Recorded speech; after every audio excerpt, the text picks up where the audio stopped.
don't know how I've lived as long as I have. My lifestyle has been anything but wholesome, and most of my existence could be described as chaotic and violent. All of my family died young, and with one exception. I didn't miss them. I can tell you about my tough upbringing and my difficult life, and it would be true up to a point. My family and peers, they were a fucked up bunch. This will become evident as I tell my story. Still, if I'm honest, I'd have to admit that I'm the worst of the lot. I've been selfish, greedy, violent, and deeply sinful. But for some reason, I was given a second chance. My memories of that fateful night are rather hazy. Inevitably, there was a wild party which involved a lot of booze and drugs. I awoke in a strange place, surrounded by the sleeping bodies of people I did not know. This wasn't a unique situation for me, but still, something felt off. My head was pounding, and I had a foul taste in my mouth, but nevertheless I pulled myself up and explored my surroundings. I was surprised to find myself in a rather plush penthouse apartment.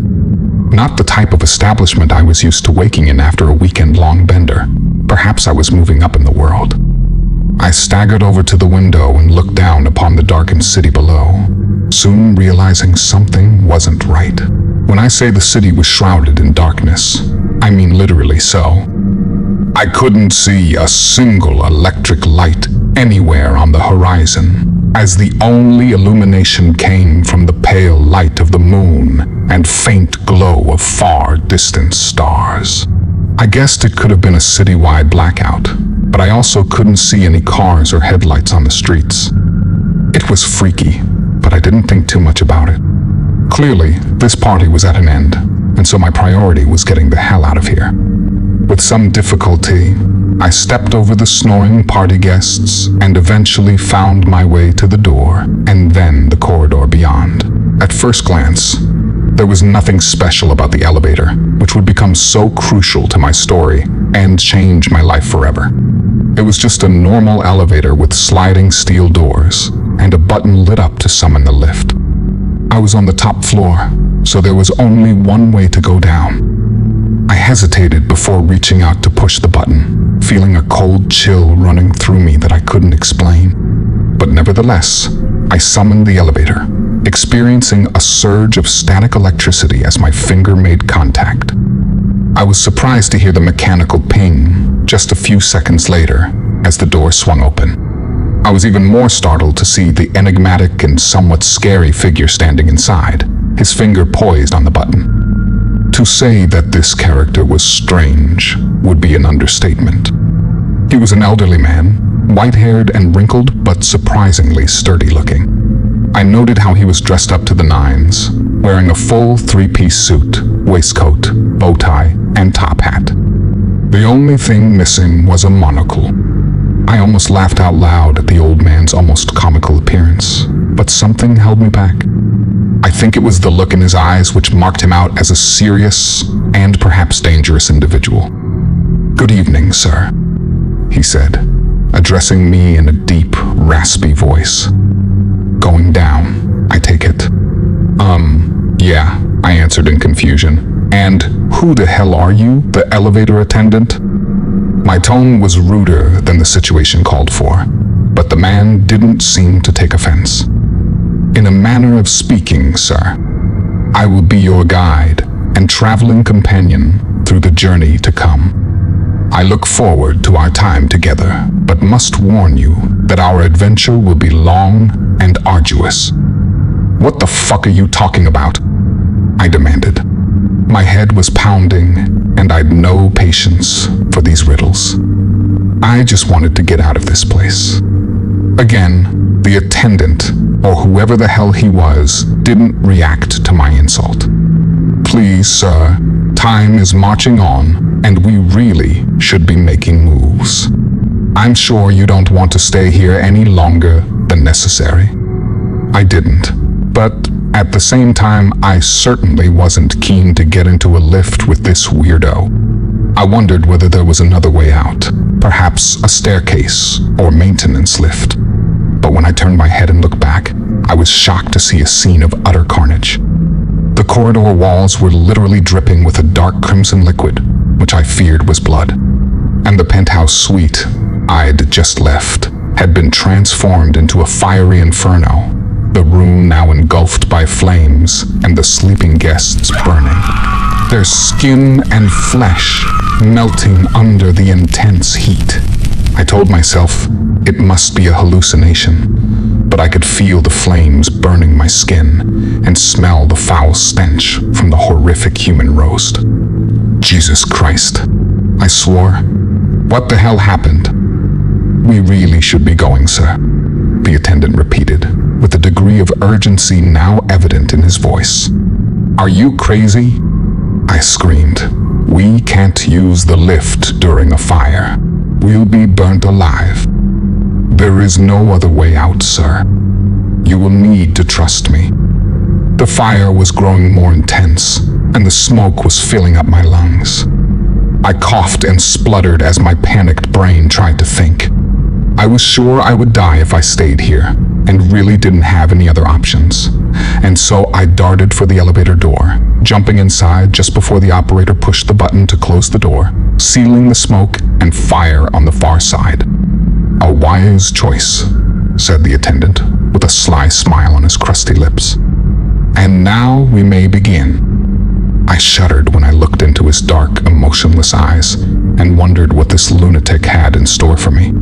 As it happened, the enigmatic elevator attendant was about to introduce me to a hell I could never have imagined in my worst nightmares. Once I regained my senses and cleared my lungs, I soon realized there was something else wrong with this compact elevator. There were no floor numbers displayed on the control panel, and in fact, I could only see one button, and this had no number. Nevertheless, the lift was descending at a considerable rate, although the trip seemed to last an eternity. Isn't there an emergency phone in here? I asked. We need to call the fire brigade. The attendant didn't answer, instead staring straight forward. I had a sudden urge to grab the old man by his shoulders and shake him vigorously, but I didn't think this would be a good idea. Are you listening to me, man? I demanded, while struggling to control my anxiety. We're in danger here. No harm will come to you whilst we are inside of this vessel. The dangers on the other side will become self-evident, but you should only worry about what lies ahead and not what we've left behind. What the fuck? I mouthed as I tried to make some sense of these cryptic words. Instead, I decided to ignore his bizarre ramblings and the many red flags. Whatever, man. I just want to get the hell out of here and go home. Yes, you're home, the attendant answered thoughtfully. I will do my best to see you safely return to your own world, but there are limits to my powers as a guide. You will need to face your own demons and fight for survival. I must warn you, sir, your journey shall not be an easy one. I shook my head in dismay and no longer tried to make sense of this guy's bullshit. Clearly, he was either batshit crazy or was deliberately messing with me. In any case, I wanted to get out of the elevator and far away from this nut job. Therefore, I was very much relieved to hear the ping as the lift came to a sudden stop. Level 1, the attendant explained, without elaborating. You mean the ground floor? I asked frantically. We can get out here? I'm afraid you don't understand, sir, he answered, but the truth will become self-evident soon enough. I laughed in open mockery at his words, deciding that this man must indeed be mad. Whatever, buddy, I sniggered. I'll find my own way from here. Good luck, old-timer. With that, I stepped forward just as the elevator door slid open, but then I stopped dead in my tracks. Naturally, I expected to walk out into a well-lit lobby which I could use to access the city street beyond. Instead, and inexplicably, I found myself staring into a darkened forest which sat directly outside of the elevator's doors. I remember just standing there totally dumbstruck for what seemed like an eternity. I thought this was either a trick or I was suffering from a hallucination. What drugs had I taken last night? This was some trippy shit. But I'd taken psychedelic drugs before and never experienced anything like this. It was all so real, right down to the cold night breeze and smell of pine cones. This was an actual forest, with rows of tall trees as far as the eye could see. What the actual fuck?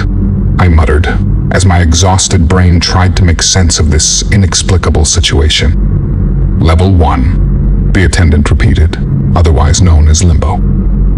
The entrance to the underworld, and home to unfortunate souls trapped between heaven and hell. What are you saying? I demanded, as the panic rose from the pit of my stomach. What have you done to me? I've done nothing to you, sir, he replied without emotion. Your decisions, the life you have led, this is what has brought you to this place. I am not here to harm you, merely to guide you through the levels, in the hope you will eventually make it home. I shook my head in dismay, not wanting to listen to these crazy words. When I looked out into the woods, I was hit by a terrible foreboding, a cold chill of terror as I anticipated the horrors that lay before me. But there was seemingly nowhere else for me to go, and so I stepped forward, cautiously walking out onto the cold black soil of the forest floor. I noted the attendant following after me, keeping a respectable distance, although I could feel his piercing glare on the back of my neck. The forest was unlike any I'd ever encountered before.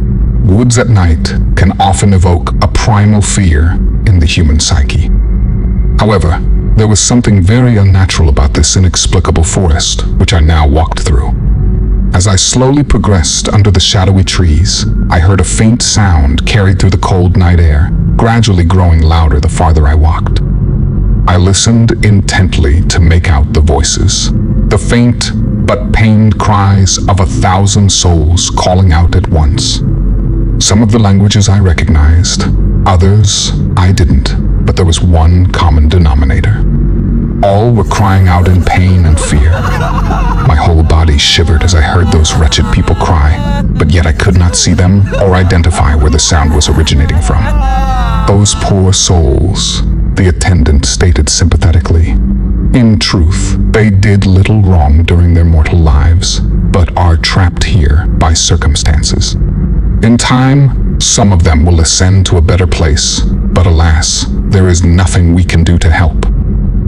I was only half listening to my guide's explanation, but his words did evoke a memory in the back of my mind, something I'd read or heard of many years previously. My mind was racing in that moment as I tried to come to terms with my hellish situation. How could this be happening? Was I dead? I had never believed in the supernatural or thought there was an afterlife. Surely there must be some kind of rational explanation. In any case, my objective was to escape and make my way home, and so I ignored the pained cries and walked on. Before long, I stumbled upon what I thought was my way out. I reached the bottom of a steep hill and looked up, seeing a bright light shining on top of the mount. I can't explain why, but I was drawn towards the light, somehow knowing it represented my salvation. I put a confident foot forward and began my ascent up the hillside, but in that moment, I felt a firm hand on my shoulder. I turned to see the attendant holding me back, a stern look on his face as he spoke. You can't go that way. Trust me, sir. Fuck off. I shot back angrily, pulling myself free from his cold grasp as I marched forward with determination. But of course, I didn't get far. I'd taken less than a dozen steps up the hillside before I froze, as my primal instincts kicked in. I heard a sinister rustling in the bushes ahead and looked up in time to see a creature emerge from the shadows. The dark shape of a predator with hungry eyes. A moment later, another emerged, and then another. To my horror, I witnessed a pack of savage and unnatural wolves emerge on the hillside. their eyes burning with hatred and fangs dripping with blood as they focused upon me, their prey. As one, the pack let out a bloodthirsty howl, and a moment later, they were charging, tearing down the hillside and heading straight for me. I screamed in terror and rapidly retreated, but in my panicked state, I tripped and fell down into the dirt. Suddenly, I was set upon by the Alpha, raising my right arm in a desperate attempt to defend myself. I squealed in agony as the beast bit down, its razor-sharp fangs plunging into my exposed flesh and bone. I looked into the wolf's frenzied eyes and was sure it would rip me to shreds. But the attendant came to my rescue, kicking the hellhound back and dragging me away from the kill zone and off the hillside. The Alpha had been stunned, but not seriously wounded, and the rest of the pack were hot on his heels. I braced myself for a fresh attack, but the pack stopped dead in their tracks at the bottom of the hillside, snarling and pacing, but not attacking. It was like there was an invisible line on the ground which they could not cross. I was astonished by this sudden turn of events, but this wasn't all. When I looked down at my arm, expecting to see a nasty wound where I'd been bitten, there was nothing. My skin was unblemished, and I felt no pain. I looked to the attendant, my savior, for an explanation. "They can't leave the hillside," he confirmed, "but they will protect their territory with all the force in hell. We cannot pass." I didn't want to believe it. The light on top of the hill seemed so close and inviting. "Surely there must be a way," I pleaded. "No," he replied with certainty. "The beasts will not leave this path until the end of time. I told you this journey would not be easy. Alas, there are no shortcuts through the hellscapes." I got to my feet with some difficulty, casting a last glance at the bloodthirsty pack before moving on. I couldn't avoid the obvious any longer. The terrible truth was staring me right in the face. "I'm dead, aren't I?" I whimpered. "I'm dead, and this is hell." The attendant nodded his head thoughtfully, as if he'd been anticipating this question. "You are in hell, but you are not dead. Not yet, at least. In fact, you have been given a remarkable opportunity. The chance to walk the levels of hell and learn the truth of the afterlife. Why, I cannot say. As I've already explained, I am merely your guide and will do my utmost to keep you alive. But sir, I must insist that you obey my instructions. You were lucky to survive that last encounter, and I can't protect you from all the threats to come." I nodded my head vigorously, suddenly realizing that this odd man was my only friend in this hell, and he represented my last chance at salvation.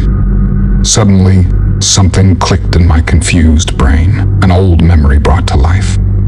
I know this story, the Inferno, the circles of hell. Yes, the attendant confirmed. Dante's work, written during the 14th century AD. He made the same journey as you will, all those centuries ago, but what you see and experience will be unique to your own mortal existence. Even I do not know what lies ahead. I shuddered, hating the uncertainty and the unenviable situation I'd been placed in. Why me, was the question I asked.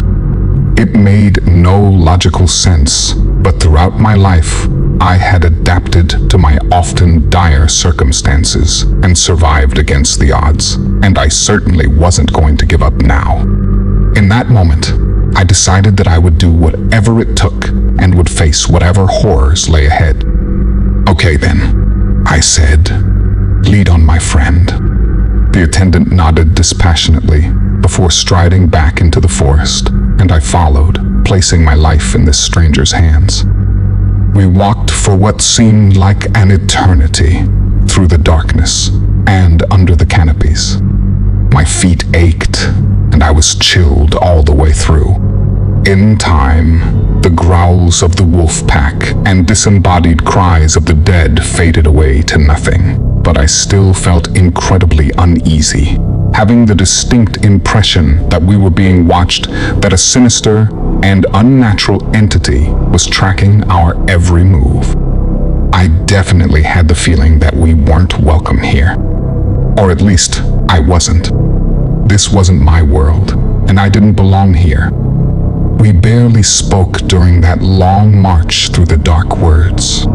I asked questions of my guide, but received few answers. "Who are you?"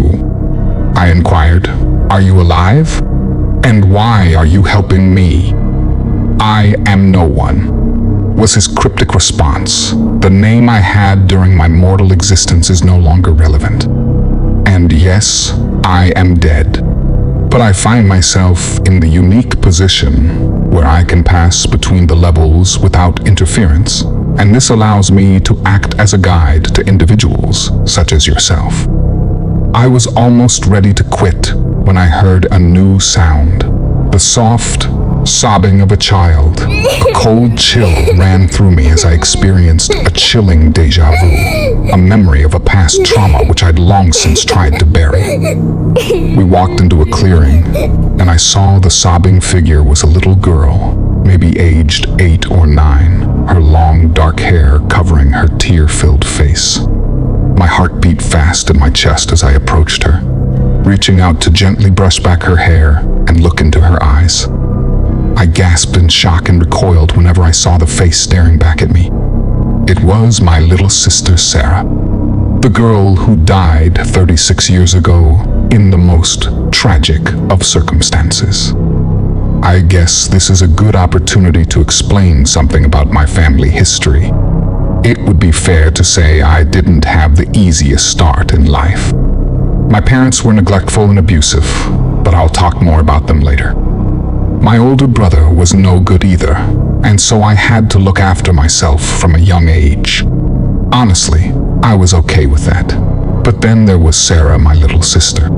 For some reason, she looked up to me, and I felt responsible for her. No one else was going to look out for her, after all, but I was a dumb teenager doing stupid shit out on the streets. The night Sarah died is one I've tried hard to forget. I'd been out all night, and I guess my sister got worried because she left the house and walked the streets looking for me. She got struck by a hit-and-run driver and died on the curbside alone and afraid. I couldn't forgive myself for my sister's death. If only I'd stayed home that night, she would have lived. I guess it's a big part of the reason why I got so fucked up during my teens. But time moved on, and I learned to live with the trauma, or at least how to dull the pain with alcohol and drugs. But of course, I'd never expected to see my sister again, and I wasn't prepared for this, to encounter Sarah still in her 9-year-old body, and forever trapped in a cycle of pain and fear. This was worse than anything I could have imagined. She looked up at me with bloody tears in her eyes, a crimson red dripping down her pale cheeks. And when her pure blood fell, it was fed upon by worms and insects which crawled across the forest floor.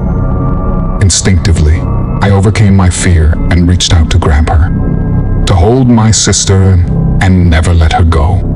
But when I took Sarah in my arms, her body literally fell apart, dissolving into ash in my hands.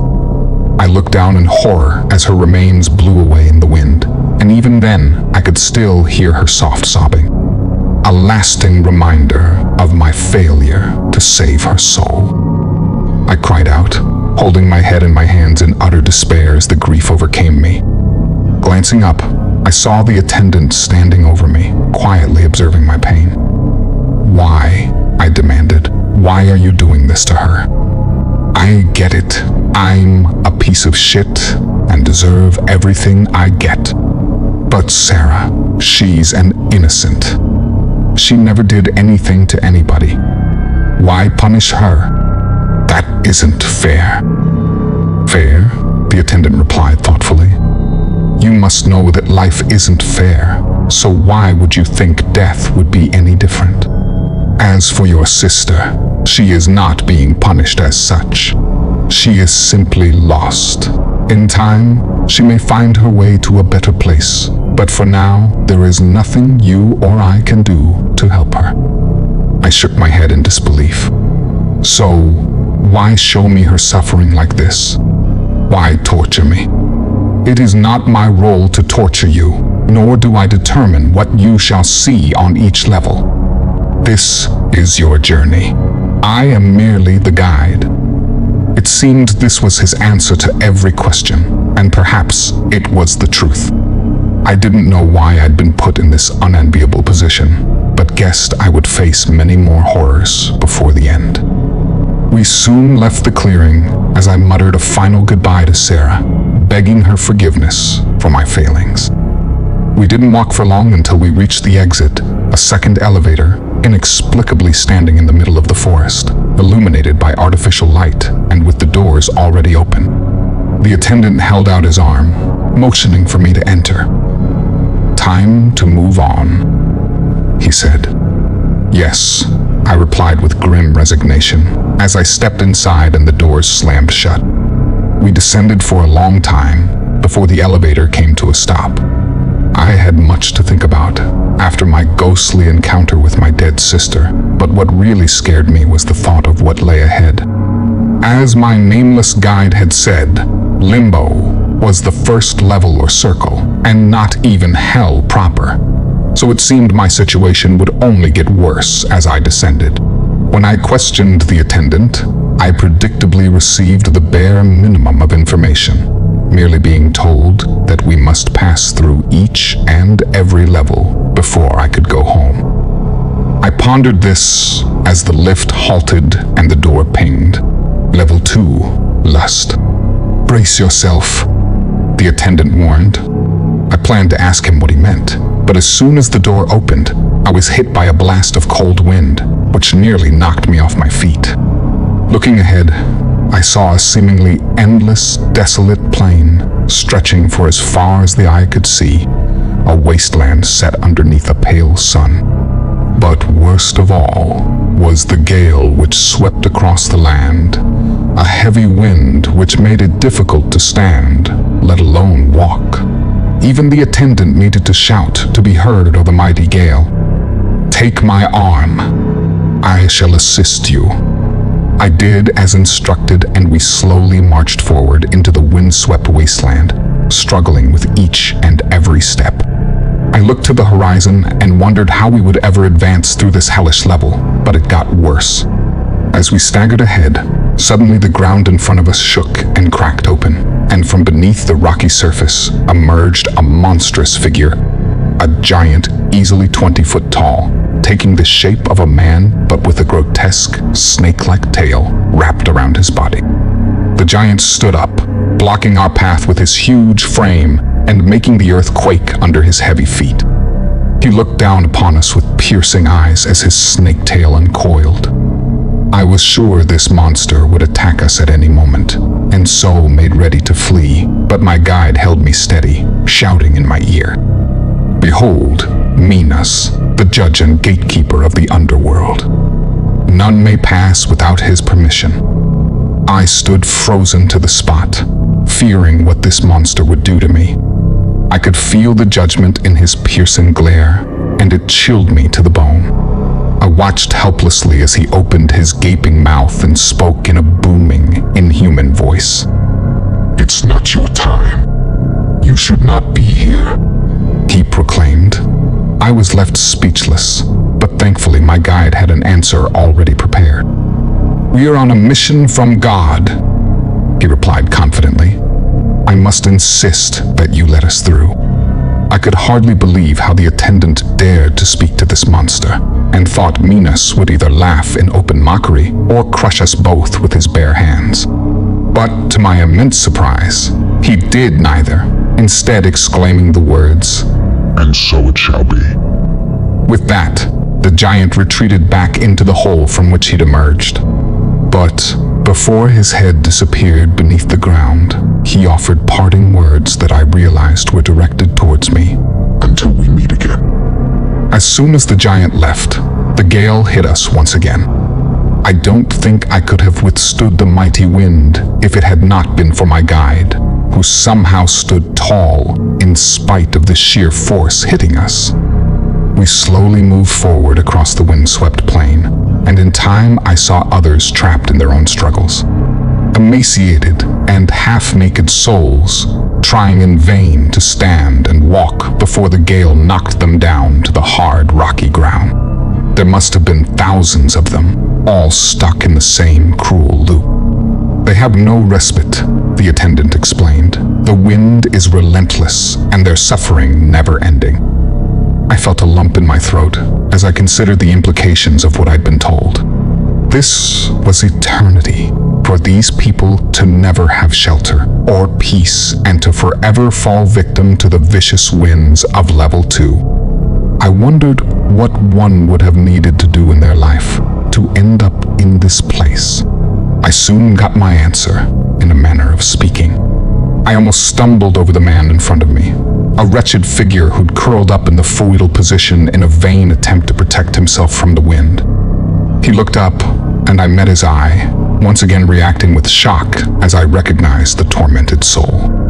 It was my father, who died 27 years previously. To be fair, he looked as surprised to see me as I did him. His face screwed up in confusion before there was a spark of recognition in his bloodshot eyes. "Son, is that really you? Thank God. You've got to help me." I snarled upon hearing his plea, feeling nothing but resentment and anger.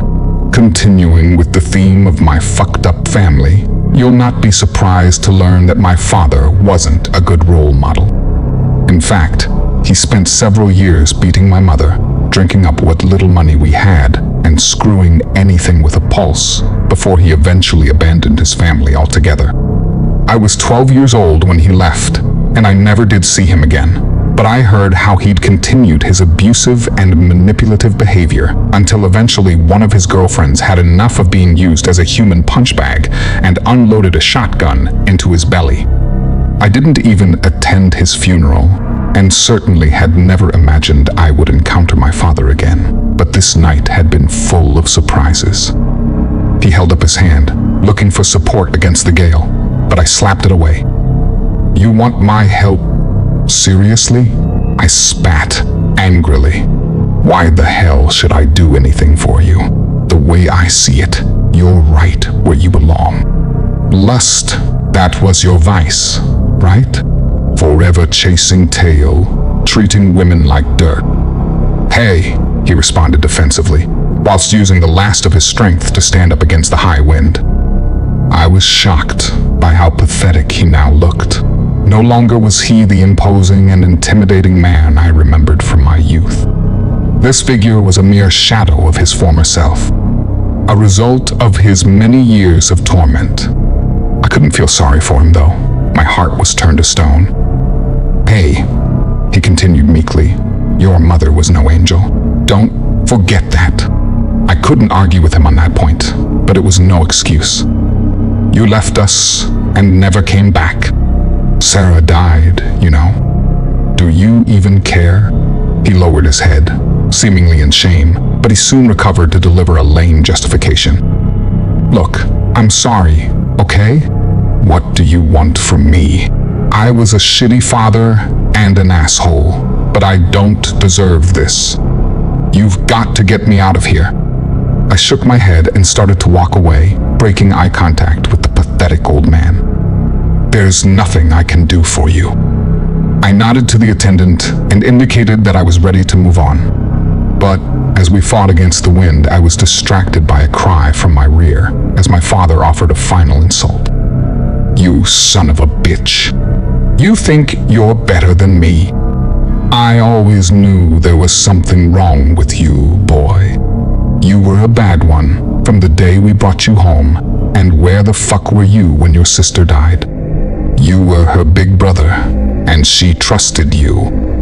As you can imagine, his accusations touched a nerve, and in that moment I saw red, ignoring the attendant and the foul weather as I charged towards my father, carrying a hatred in my heart as I reached out to throttle him. But as soon as my hands touched his throat, My father's body disintegrated into ash, and his remains were scattered by the winds. However, my momentum carried me forwards, and I fell heavily down on the rocks, head first. A sharp pain reverberated through my skull and I lost consciousness, my whole world going black. I don't know how long I was out for, but my next memory was being physically dragged across the windswept plain by my guide. He really was determined to get me through this hellscape, for whatever reason. I was looking upwards into the sky above, which I noted had turned a sinister shade of blood red.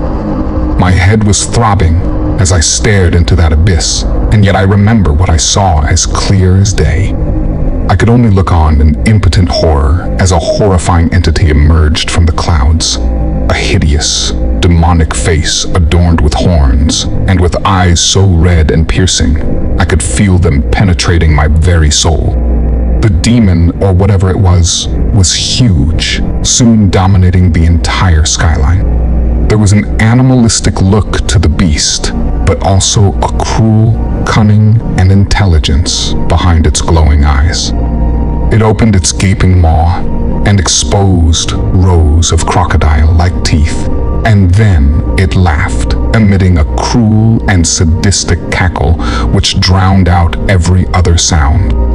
I could tell the demon's hatred was focused upon me, its predator-like gaze cutting through me. I imagined the beast sweeping me up and devouring me whole within its mighty jaws. My loyal guide had protected me thus far, but I doubted whether he had any power over this beast.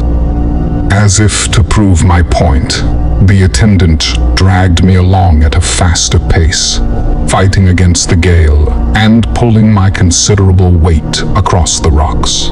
I wanted to get up and run, but couldn't. The horrific din of the demon's foul cackle filled my ears. It was so loud in my head that I feared my head would explode. And before long, I drifted out of consciousness, and the darkness took me once again. The next time I awoke, I found myself in the relative safety of the elevator. Somehow, the attendant had got me back here in one piece, and now he was looking over me dispassionately, offering no sympathy or explanation. I staggered up to my feet and held my hand up to my forehead, discovering that my wound had miraculously healed itself. I addressed my savior and asked him the question which was foremost on my mind. What was that thing? The monster in the sky? I noted the grim look etched upon the attendant's face, and for the first time, I swore I could see fear in his normally emotionless eyes. "I think you know who that is," he answered grimly. "He has been following our progress through his domain and will continue to do so. We have a long journey still ahead of us and will face many challenges and perils." He wasn't kidding. My stomach churned as I remembered Dante's work, recalling that there were 9 circles in his description of hell. So far, we'd been through 2. This meant 7 more levels, with their severity increasing the lower we got. And in addition to the hellscapes we would cross, it was clear that I would be confronted by many more ghosts from my past, and undoubtedly, I would need to face my own demons along the way. And then there was the beast, who I believed was Satan himself. The devil was watching my every step, and it seemed that my guide was powerless against him. I could only guess at his intentions towards me, but I reckoned the Lord of Darkness didn't wish me good fortune. All these terrors were in my mind as I glanced into the attendant's dark eyes, and my heart sunk when I heard the ominous ping as our lift reached the next level.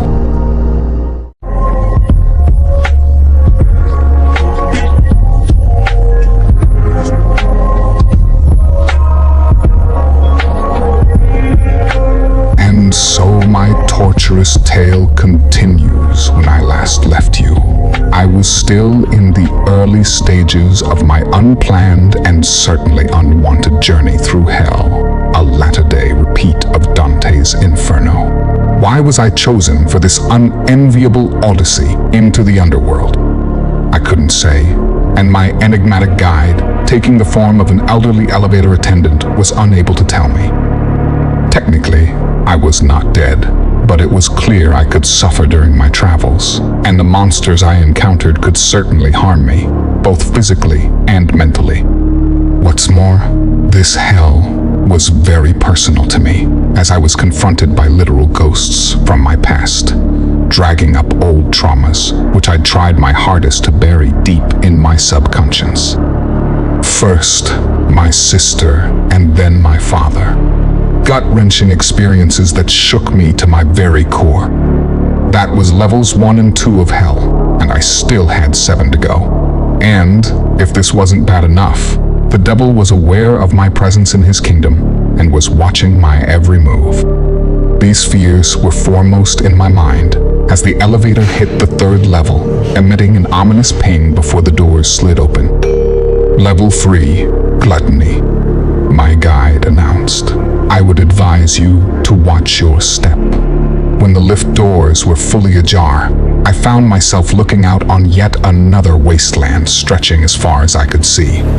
Except that while level 2 was a rocky, wind-swept plain, level 3 was an endless field of wet mud under a seemingly permanent cloud front emitting cold, icy rain.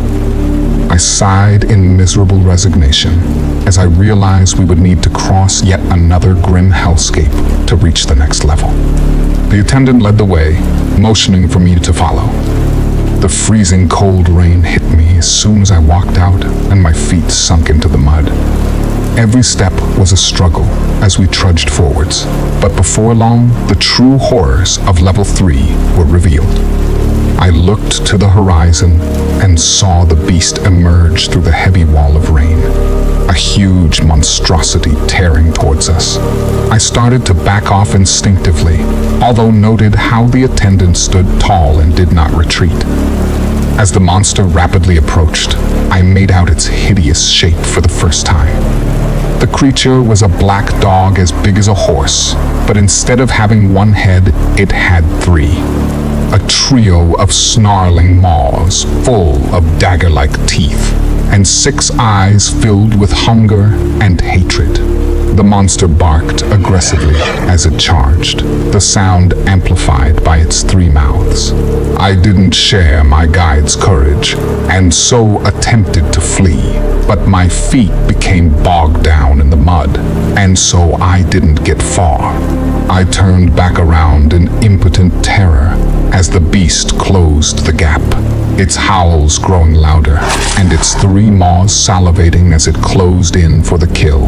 But the attendant didn't budge from the spot, instead reaching into his jacket pocket and inexplicably withdrawing 3 slabs of raw meat, flinging them into the beast's path. To my astonishment, the trick worked, as the hellhound ceased its charge, and the 3 hungry mouths grabbed at the meat, devouring their meal in quick order. Nevertheless, I thought it would only delay the beast temporarily before it renewed its attack upon us. But once again, I was wrong. Once the beast had finished its meal, it cast us a parting glare through its 6 eyes before casually retreating back into the rain-swept hellscape. I stayed down in the mud until my guide walked over to me, offering me a hand and pulling me up. Cerberus, the Hound of Hades. He guards this level and torments its inhabitants. My offerings will keep the beast at bay for a time, but it is not safe here, and we must move on. No shit, I swore. I knew I should be grateful to my guide. After all, he'd already saved my ass on several occasions, and hopefully would continue to do so. But by now, I was thoroughly pissed off. Clearly, the attendant had at least some idea of what we'd face on each level, and he should be keeping me informed of the threats we faced. I threw my head up when he ordered me to continue through the mud and rain to an unknown destination. "This is bullshit, man," I exclaimed angrily. "Just look at this shithole." I pointed to the endless wasteland of wet mud, noting the wretched figures slowly sinking into it, utterly defeated as the grim misery of this hellscape weighed them down. "We can't cross this. I can't go on." The attendant looked upon me with curiosity rather than frustration, and in an instant, he offered a solution of sorts. You must cross this level or stay here for all eternity. But hell can take many different forms, and this environment is only one. Would you rather take a different path? I nodded my head enthusiastically and answered, yeah, of course I would. Very well, he answered, as the rain continued to beat down. It shall be done, but I have already warned you, sir. There are no easy routes through hell, and this alternative path will be just as challenging in its own way. Fine, I replied without thinking. I should have considered his warning more carefully, but right then, I just wanted to get away from the damned mud and rain. What happened next defied logic, but then so had everything which had occurred thus far. All the attendant did was click his fingers. This was followed by a sudden burst of light, which temporarily blinded me, and a moment later, we were miraculously transported to another place. I adjusted my eyes to my new surroundings and was astonished to find myself in what looked like the inside of a saloon bar, a real spit and sawdust establishment with wooden fittings and a stench of whiskey, piss, and vomit. It really was like something out of an old western. I walked across the sticky wood floor in astonishment as I took in the bar and its patrons. It soon became obvious that there was something very wrong with this barroom. When I looked upon the tables, I realized there was no joviality in this place, only miserable overindulgence. At one table, I saw what looked like a family, consisting of a middle-aged mother and father and 2 teenage boys. I noted how the table they sat at was filled to the brim with fast food. Cheeseburgers, fried chicken, pizzas, tacos, and more. I watched in disgust as the family stuffed the greasy food into their mouths. They ate and ate, never stopping even to take a breath. From what I could tell, none of them were taking any pleasure from their feast, merely piling food down their throats like it was some kind of mandatory task. I soon realized that this was the whole point of the enterprise. These damned souls weren't eating because they were hungry.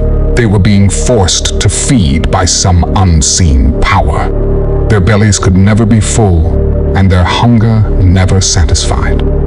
I could only watch for so long before my stomach turned. At the next table, I saw a group of grizzled men wearing outfits from different periods of history, including a Roman dignitary dressed in a traditional toga, a cowboy in jeans and boots, and an 80s dude with a mullet and shell suit. They were playing cards and downing shots of whiskey. Once again, there was no pleasure in their game or drinking, only grim faces and dead eyes. The men could have been robots, merely carrying out automated tasks which brought them no satisfaction. This depressing scenario was played out at every table and stool within the bar, as hundreds of tortured souls lived out their own individual nightmares, all victims of the vices and addictions they'd had in life. Gluttony, confirmed the attendant as he followed closely behind me. Whether they sink into the mud or are dragged down by their vices, in the end, it makes little difference. I nodded my head but made no comment. I was too busy thinking about my own gluttonous habits, drinking, drugs, and sex. Was I any better than these folks? Honestly, I didn't think so. Care for a drink, Squire? I turned around in surprise to see the figure standing behind the bar, apparently waiting to serve me. There was something extremely unnerving about the barkeeper. However, a barely concealed malice in his dark eyes and a wide grin which was anything but sincere. The attendant touched me firmly on the shoulder. I turned and saw fear in the man's eyes, and his voice quivered as he spoke. "Don't engage with him. Don't even go near him," he whispered. I had never seen my guide so scared before, and therefore took his warning very seriously. I didn't want to risk the twisted barkeeper's wrath, however, and so I answered politely, saying thank you, but no. The barman's grin didn't falter, although I noted a glint of anger behind his eyes as he spoke. Suit yourself, buddy. We slowly backed away from the bar and pushed past the tables of suffering souls. The attendant was right. This hell was no better than the mud and rain on the outside. I wanted to leave this level, but it wasn't done with me yet. I found her crouched in a dark corner, hiding from the world as she fed her addiction. I looked over her emaciated, half-naked body and was horrified to see needles sticking out from almost every vein. She slowly raised her head, brushing back her straggly hair. The recognition was instantaneous whenever I glanced into her bloodshot eyes. It was my mother, the woman who'd brought me into the world but who'd been dead for 18 years. And so, I must return to my tragic family history and unveil the next chapter of my fucked up life. I don't know when my mother first developed her substance abuse problem, but I can't remember her ever being sober. Vodka was her tipple of choice when I was a kid. In a way, I can't blame her for the drinking. My father treated her so badly that I guess she needed something to dull the pain. Still, in truth, she was a nasty drunk prone to violent outbursts. I'd hoped things would improve after my father left, but Mum took the breakup hard. Her drinking got worse, and she started taking hard drugs. The final straw was when Sarah died. That's when Mum got hooked on heroin, and there was no way back for her after that. I'm not going to claim I was a dutiful son, but I did check in on her occasionally and gave her money when I had it, even though I knew she'd spend it on a fix.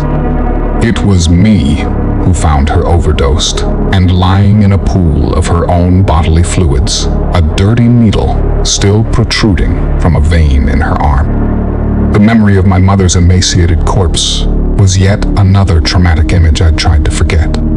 But it was no surprise that I had to face her here, as my journey through the hell of past nightmares continued unabated. I couldn't help but feel sorry for her as I looked into my mother's pained eyes, although I was horrified by her physical condition. At first, she didn't seem to recognize me as her son, as she muttered incoherently whilst jamming yet another needle into her thigh. It doesn't matter how many times I fix. Nothing takes away my pain. I just want to die, but I can't. I don't overdose, no matter how many fucking needles I stick in me. Her words shook my very soul. Did my mom realize she was already dead? I dreaded having to be the one to tell her. I stuttered, struggling to speak my words through quaking lips. Don't you remember me? I'm your son. I saw the sudden change in her bloodshot eyes, the slightest of sparks as she opened her mouth to visibly gasp, revealing yellow and rotten teeth as she did so. My boy, my baby boy, she exclaimed in astonishment. You've come for me after all this time. I always knew you'd come back. My heart sank as I lost control of my emotions, and tears began rolling down my cheeks. Abandoning my abusive and absent father hadn't been very hard, but this was different. For all her faults, this woman was still my mom, and I didn't want to see her suffer like this. There was something else, too, a lingering guilt about her death. True, I hadn't forced her to take drugs, but I had enabled her addiction and done nothing to help. The image of her decomposing body was etched in my memory, but now she was here, not alive exactly, but conscious and in pain. Was this my second chance? Take me away from here, son, she pleaded. I want to get clean. Take me home, and we can be a family again. I shook my head and broke eye contact. This was too much. Suddenly, I remembered the attendant, turning to face him and delivering a heartfelt but desperate plea. Surely there must be something we can do. We can't just leave her like this. He nodded his head and opened his mouth to speak, but I never got his answer, because in that moment, all hell broke loose. We heard an immense crashing sound and turned around in time to see the far wall collapsing under a huge impact. There was a terror-filled moment as we all stood dumbstruck, waiting for the dust to settle. And then we saw it. Cerberus, the three-headed hellhound. The beast was hungry, and this was his all-you-can-eat buffet. There followed the briefest of pauses before the barroom descended into bloody pandemonium. The gluttonous patrons suddenly came to life, screaming and overturning tables as they desperately tried to flee, but there was nowhere to hide. The hound hit the obese family first, using all three mouths to tear into their flesh, creating a horrific display of chaos and viscera. I could only watch in abject horror as hungry jaws ripped bodies apart, flinging limbs and intestines in all directions as the floor was covered in blood. The massacre of the family was sickening, but thankfully didn't last long. Soon, Cerberus was done with them, raising its three heads, their jaws still dripping with fresh blood as they searched for new prey. By now, the bar had descended into total chaos as screaming and terrified patrons searched in vain for an escape. Cerberus moved fast, hitting sinner after sinner, ripping them to shreds and feasting on their flesh before moving on to its next victim. The beast acted like a fox in a chicken coop, and no one could resist its bloody wrath. I looked down on my mother and saw the sheer terror in her eyes. Instinctively, I reached out to grab her hand as I planned to pull her up onto her feet, but as soon as I touched her cold skin, my mother's frail body literally fell to pieces, her ashes scattering all over the floor. I shed a tear, but almost felt relieved. By now, Cerberus had finished its killing spree, leaving bloody carnage and viscera in its wake. The beast slowly walked towards us, its stance now more curious than aggressive. The attendant bravely stepped in front of the beast, raising his right hand and speaking in an assertive, booming voice. "You have had your feast. Now go." To my astonishment, Cerberus obeyed my guide's order, slowly retreating across the blood-splattered floor and heading back towards the hole in the wall. I don't know how he'd done it, but once again the attendant had saved my skin. "We should leave now," he instructed, whilst pointing to an elevator door which had suddenly appeared on the far side of the bar. I didn't need to be told twice, but our time in level 3 was not quite done. A shout from behind forced us both to turn our heads, and the voice was a familiar one. "You think you're special, don't you? You have your little fucking hall pass and think it will keep you safe." It was the barkeeper, who was the only one still in one piece after the massacre, but this was no man, that much was now very clear. I saw how his eyes burned a demonic red and his teeth were replaced by predatory fangs. Suddenly, I realized who was addressing us. "You know who I serve, who protects us," the attendant answered, although I could sense uncertainty in his voice. The barkeeper cackled sadistically before replying, "Yes, I know who your master is, but this is my realm, and the deeper you delve, the more powerful I become. We shall see how far my enemy's protection will take you both. It will be interesting.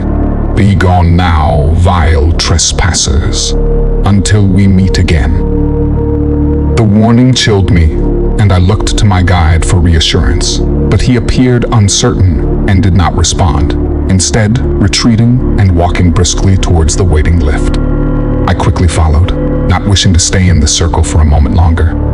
But just before the elevator door closed, I saw how the barroom had reverted back to its previous appearance. With the gluttonous patrons now restored in body, if not soul, back at their tables, indulging in their individual vices. And there in the corner was my mother, inserting a needle into her arm whilst muttering incoherently to herself. I understood then that this scene would be played out forever, and as soon as we left, Cerberus would launch another attack. As the doors closed, I could hear the devil's hateful laughter, and we descended to the next level. The fourth circle of hell was initially less imposing than the previous two. When I stepped out of the elevator, I thankfully wasn't hit by extremes of weather, only by a darkness and a cold chill, which I believe was more due to the atmosphere than the temperature. As always, I obediently followed the attendant as he led me down a dirt path illuminated by burning torches on each side. I felt uncomfortable as we walked past the fire. I don't know whether it was paranoia, but I was sure there was something in the flames. When I stared into the fire, I swore I could see eyes staring back at me. He was watching us. Always I remembered the devil's words and realized he was waiting for his opportunity to strike. This was the worst thing about hell, in my opinion. The danger increased the farther you descended, but apparently we could only go forwards, not backwards. We walked for some time along the torch-lit pathway before reaching a steep hillside, and then I began to understand what this level was about. I saw men and women lined up at the bottom of the hill, all looking downtrodden and defeated, both physically and mentally. The damned were split into 3 lines, all waiting for their turn to climb. At the bottom of the hill was a pile of massive rocks, and each victim needed to carry this weight while they ascended the hillside. Their progress was slow and painful, but this wasn't all. An overseer was present at the start of the line, a huge brute with bulging muscles, his face scarred and eyes full of pure rage. He wielded a mighty whip, an old-fashioned cat of 9 tails by the look of it. The overseer was very zealous with his whip, thrashing his victims without mercy as he motivated them with abuse and threats. Come on, you maggots. Move, damn you. You think you know suffering. I'll show you fucking suffering. He hit them again and again with the whip, and I winced with every strike. The damned cried out in agony, but offered no resistance, merely continuing their slow climb up the steep gradient whilst carrying their heavy boulders. Level 4 is greed. My guide diligently explained. The weight they carry is punishment for the material possessions they craved and accumulated during their mortal lives. I nodded my head but did not respond. It struck me, not for the first time, but that the punishment seemed well out of proportion to the sins committed. This was hell, I suppose, but I'd done some really bad shit in my life, and so dreaded what fate was awaiting me. I didn't want to witness this violence, but my guide took me close to the lines until my ears were filled with the lashes from the whip and pained cries of the damned.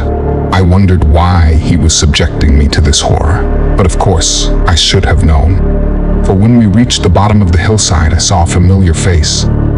My brother, who was deceased for over 15 years. Time for another trip down memory lane and a delve into my always tragic family history.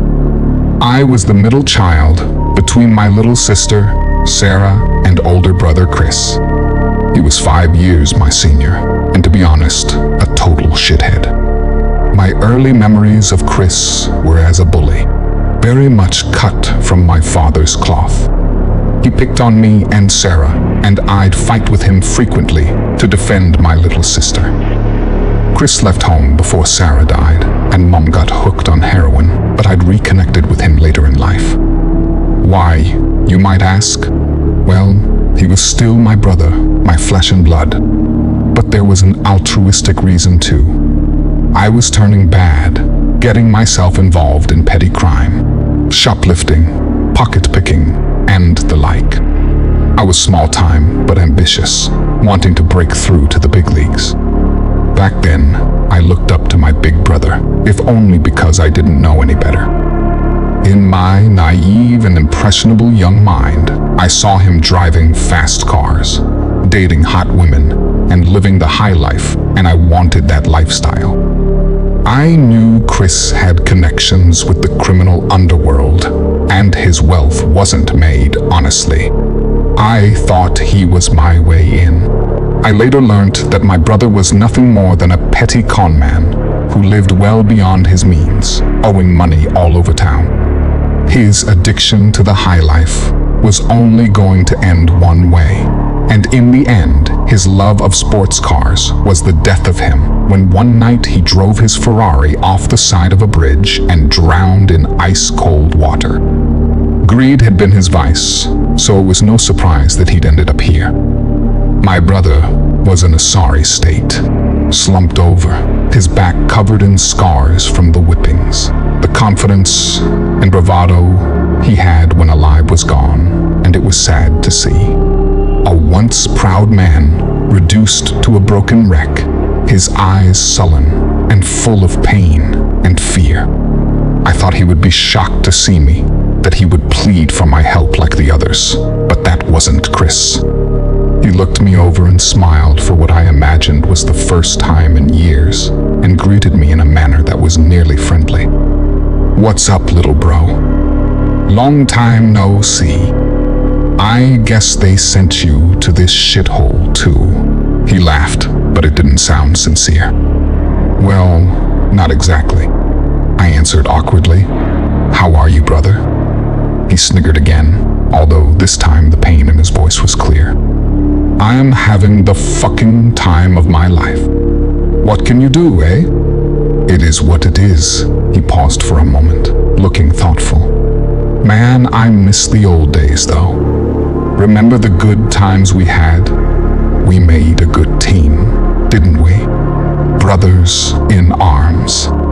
In truth, I had few good memories of my brother. In life, he'd been an arrogant, selfish bully who'd done next to nothing to help his family. But when I saw Chris now, I couldn't help but feel sorry for him. To see a once proud man reduced to this.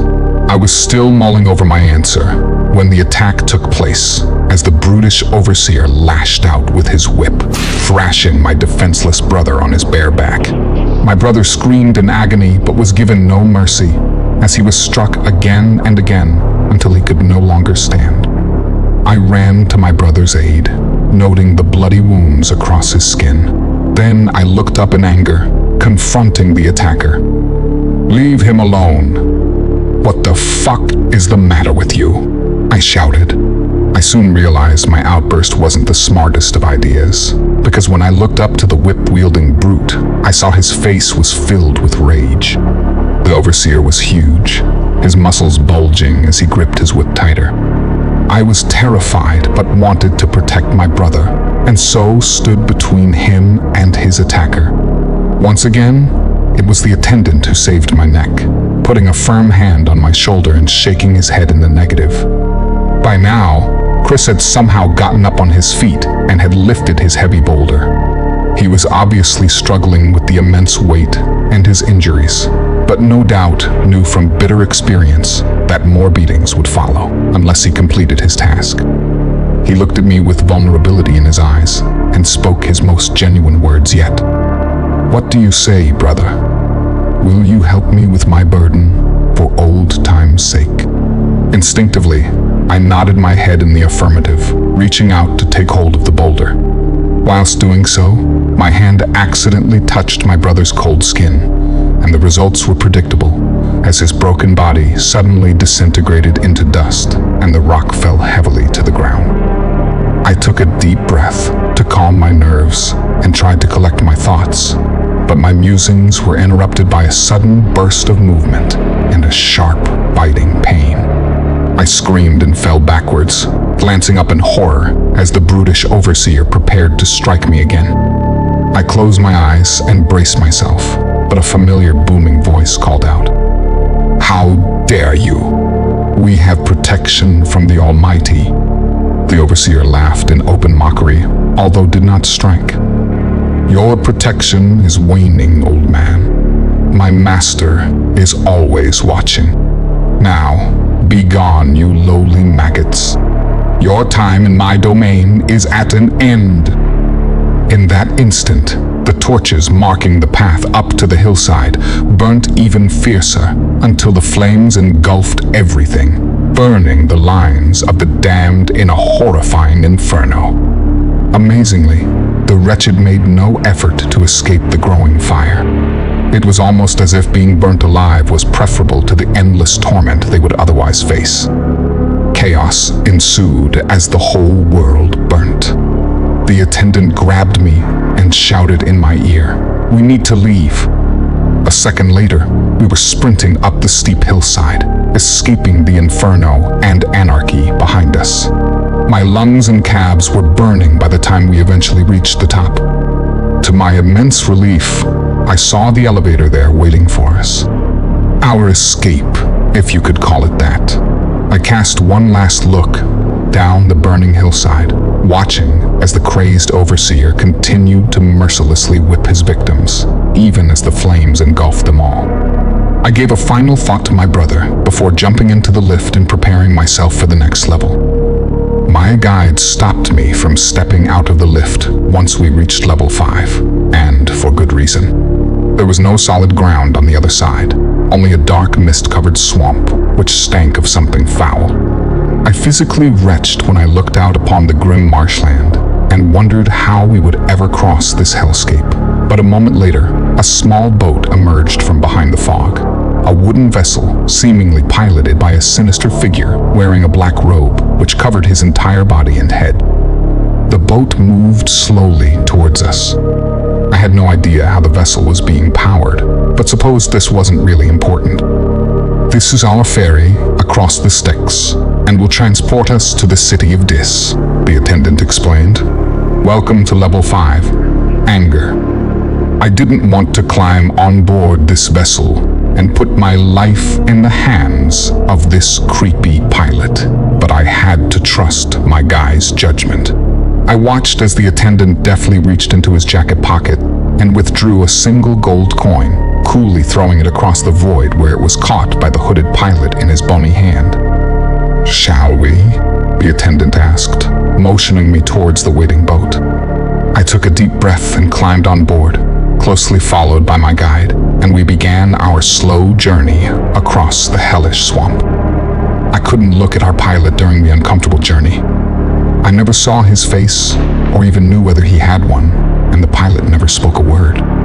Instead, my attention was drawn towards the dark waters beneath us. We hadn't gone far before the swamp started to bubble, as if it was boiling under extreme heat. I almost had a heart attack when I saw the first figure emerge, his head rising out of the slime as he screamed with absolute rage at the sky above. A moment later, and a second figure popped up, a soul filled with hate, who instantly attacked the first man, diving and grabbing him by the throat. The two fought fiercely, tearing strips out of each other until they both sank back underneath the surface. They were only the first of many, however, as more emerged from the depths of the swamp, fighting furiously with each other as the water boiled around them. To my astonishment and horror, I saw the entire swamp transformed into a chaotic battleground. The water swayed back and forth, and I was sure our little boat would capsize under the waves, but somehow we stayed afloat and kept moving forwards. But the hellish cries, the violence, it was too much. I closed my eyes and covered my ears, but couldn't drown out the sound or forget the horrific scenes. My guide moved closer and whispered in my ear. For once, his tone was sympathetic. "It will be over soon. Stay strong." His words brought me some comfort, but our journey across the Styx seemed to last an eternity. I experienced a great relief when our boat finally reached the barren shoreline, leaving the cries of the desperate fighters behind. But any satisfaction I felt disappeared as soon as I set eyes upon the city.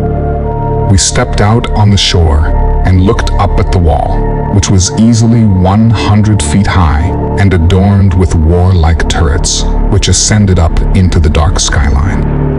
I saw what I can only describe as demons, winged harpies with scaly skin and mouths full of sharp fangs.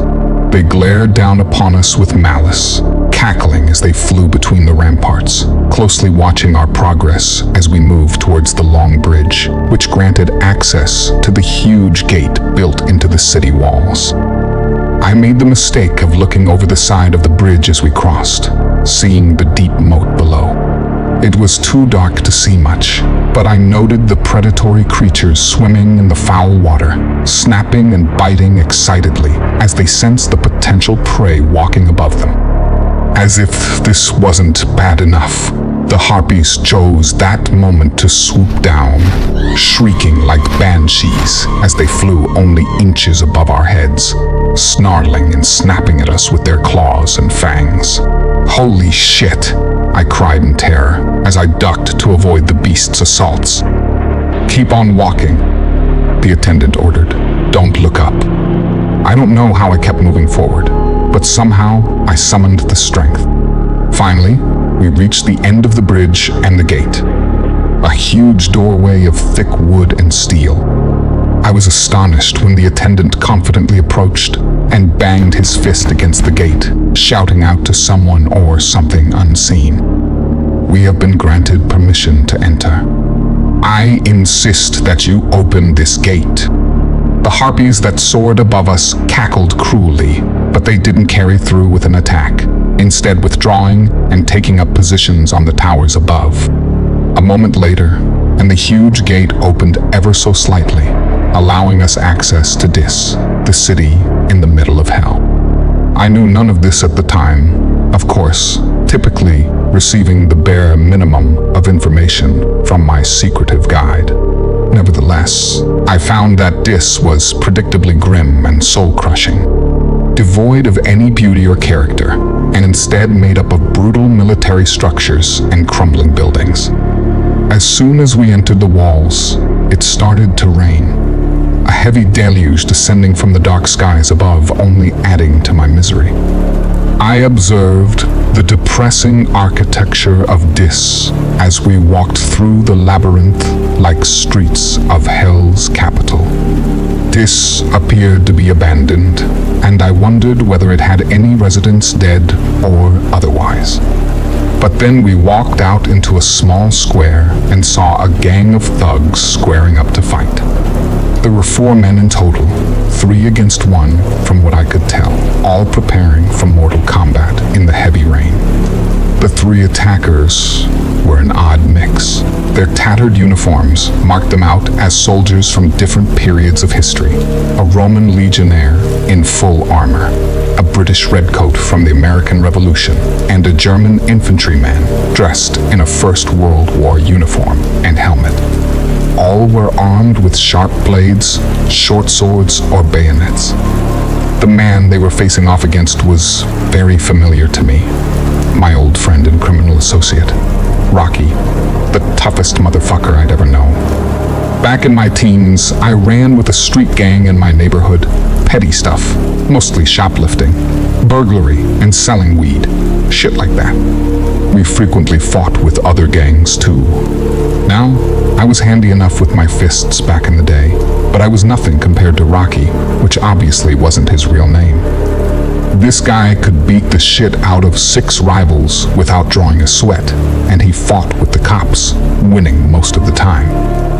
No one would fuck with us when Rocky ran with our crew, but we were frightened of him too. This was a guy who would go from 0 to 100 with a snap of your fingers.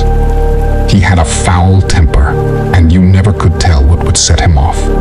But when the red mist came over him, you were wise to get the hell out of his way. Eventually, our little gang split up as we went our separate ways. I lost touch with Rocky in the years that followed, but a crazy son of a bitch like him was never going to live into old age. A few years later, I heard he'd been shot and killed during a botched, armed robbery. I felt bad for my old friend, but quickly moved on. But now here he was, preparing for deadly combat on the rain-soaked streets of Dis. I knew my friend was tough, but didn't think he'd survive an attack by 3 trained soldiers. Therefore, the rapid flurry of violence that followed was astonishing, yet sickening. Rocky, armed only with a baseball bat, dodged the first attack by the legionnaire, avoiding his sword and striking him in the throat with his bat. The Roman reeled on the ground as Rocky quickly grabbed his sword, using it to stab the legion man through the eye. The British and German soldiers both attacked simultaneously, slashing out with their blades as they desperately tried to deliver the killing blow. But Rocky countered their attacks, blocking their blades before he struck back. He stabbed the redcoat in the belly, leaving him thrashing in agony in the mud. Next, he moved on to the German, slicing his head off with a mighty swipe of his sword. Rocky finished by putting the Brit out of his misery, clinically cutting his throat. He exhaled heavily, his eyes wild and face covered in the splattered blood of his victims. It was only then that Rocky noticed my presence, greeting me amicably as he stepped over his freshly produced bodies. "Hey, what's up, old buddy? Fancy meeting you here." I stepped forward under the heavy rain, shocked and confused by what I'd just witnessed, but also strangely reassured. Rocky was the first damned soul I'd encountered who was able to fight back against his tormentors, to fight back and win. Perhaps this was a turning point? That was impressive, I stated, looking down at the 3 dead men. "Yeah," Rocky said proudly, "shit's crazy down here, but if you know how to fight, you can hold your own. Stick with me, man. We can really clean up in this joint." I smiled for the first time in a long while and seriously considered his offer. Maybe hell was like prison. You just had to join the right gang to survive. But of course, it wasn't that simple. Rocky was still grinning when a horde of zombie-like attackers charged him from behind. I shouted out a warning, but it was too late as the bloodthirsty mob jumped him. Rocky fought back bravely, taking out several, but he was soon overwhelmed by sheer numbers as the mob beat him mercilessly before slicing his belly open with daggers. Rocky screamed in agony as they feasted on his flesh and internal organs in a sickening display. I turned away in disgust as my friend's screams died away, the sound being replaced by a sadistic laughter that was sadly all too familiar. I turned around to see a solitary figure standing at an open window overlooking the blood-splattered square. He'd taken a new form, but I recognized him at once. It was the devil, still stalking us and observing our progress, taking a perverse pleasure from our setbacks and failures. "The house always wins in hell, sooner or later," he exclaimed, still cackling as he moved away from the window and disappeared into the shadows. I fell to my knees in despair as the rain kept beating down. Predictably, an elevator had suddenly appeared in the doorway of a nearby crumbling building, and my ever-present guide was motioning for me to join him inside. But I couldn't. I'd reached my breaking point and refused to get off my knees. "I won't go any further," I screamed emotionally. "This shit is crazy. Every level is worse than the last. How can I hope to survive this? Enough is enough. I won't play this sick fucking game anymore." The attendant's response surprised me, as it seemed so out of character. I watched in dismay as his face screwed up with anger, and he marched towards me, striking out with his right hand and slapping me hard across the face, knocking me down as I cried in pain and shock. Next, he grabbed me by the collar and forced me to look into his intense eyes. "How many times must I tell you?" he screamed angrily. "We cannot go back or stay in one place. We keep moving forward or die. Believe me, what you've seen so far is nothing compared to the suffering you'll face if you fail this task. I will drag you through these hells, even if it destroys us both. Do you understand?" I shook my head vigorously as I looked into the old man's crazed eyes. In that moment, I was more afraid of my long-suffering guide than I was of all the demons and horrors in hell. He pulled me up on my feet and dragged me into the waiting elevator, and I held my head in my hands and wept as the lift doors slammed shut and we descended once again. If you enjoyed this video, don't forget to like and subscribe to Descent into the Unknown for more terrifying stories.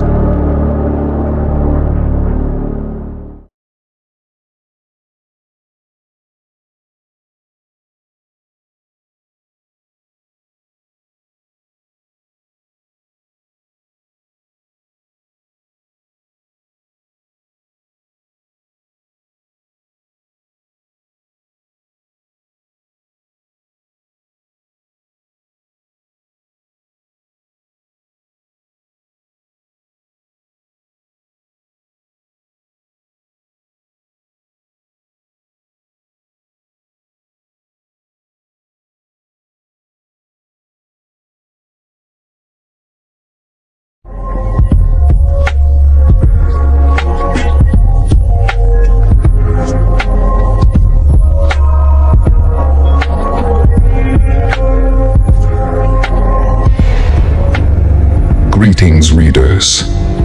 Thank you for joining me for the third part of my hellish odyssey. If you've stuck with me this far, you'll realize it isn't going to get any easier. When I last left you, I was curled up in a ball and crying into my hands, having reached my breaking point. It was only my ever-present and dedicated guide and protector who brought me to this point, saving my ass and physically dragging me into the elevator after my emotional breakdown on the streets of Dis. That was level 5, anger, and I still had 4 left to go. By this stage in my journey, several things had become apparent to me. Firstly, I was trapped in this hell, and the only way out was to progress through all 9 levels or circles, just as Dante had done so many centuries before. The attendant had been very clear on this. There were no shortcuts or easy escapes, only pain and suffering.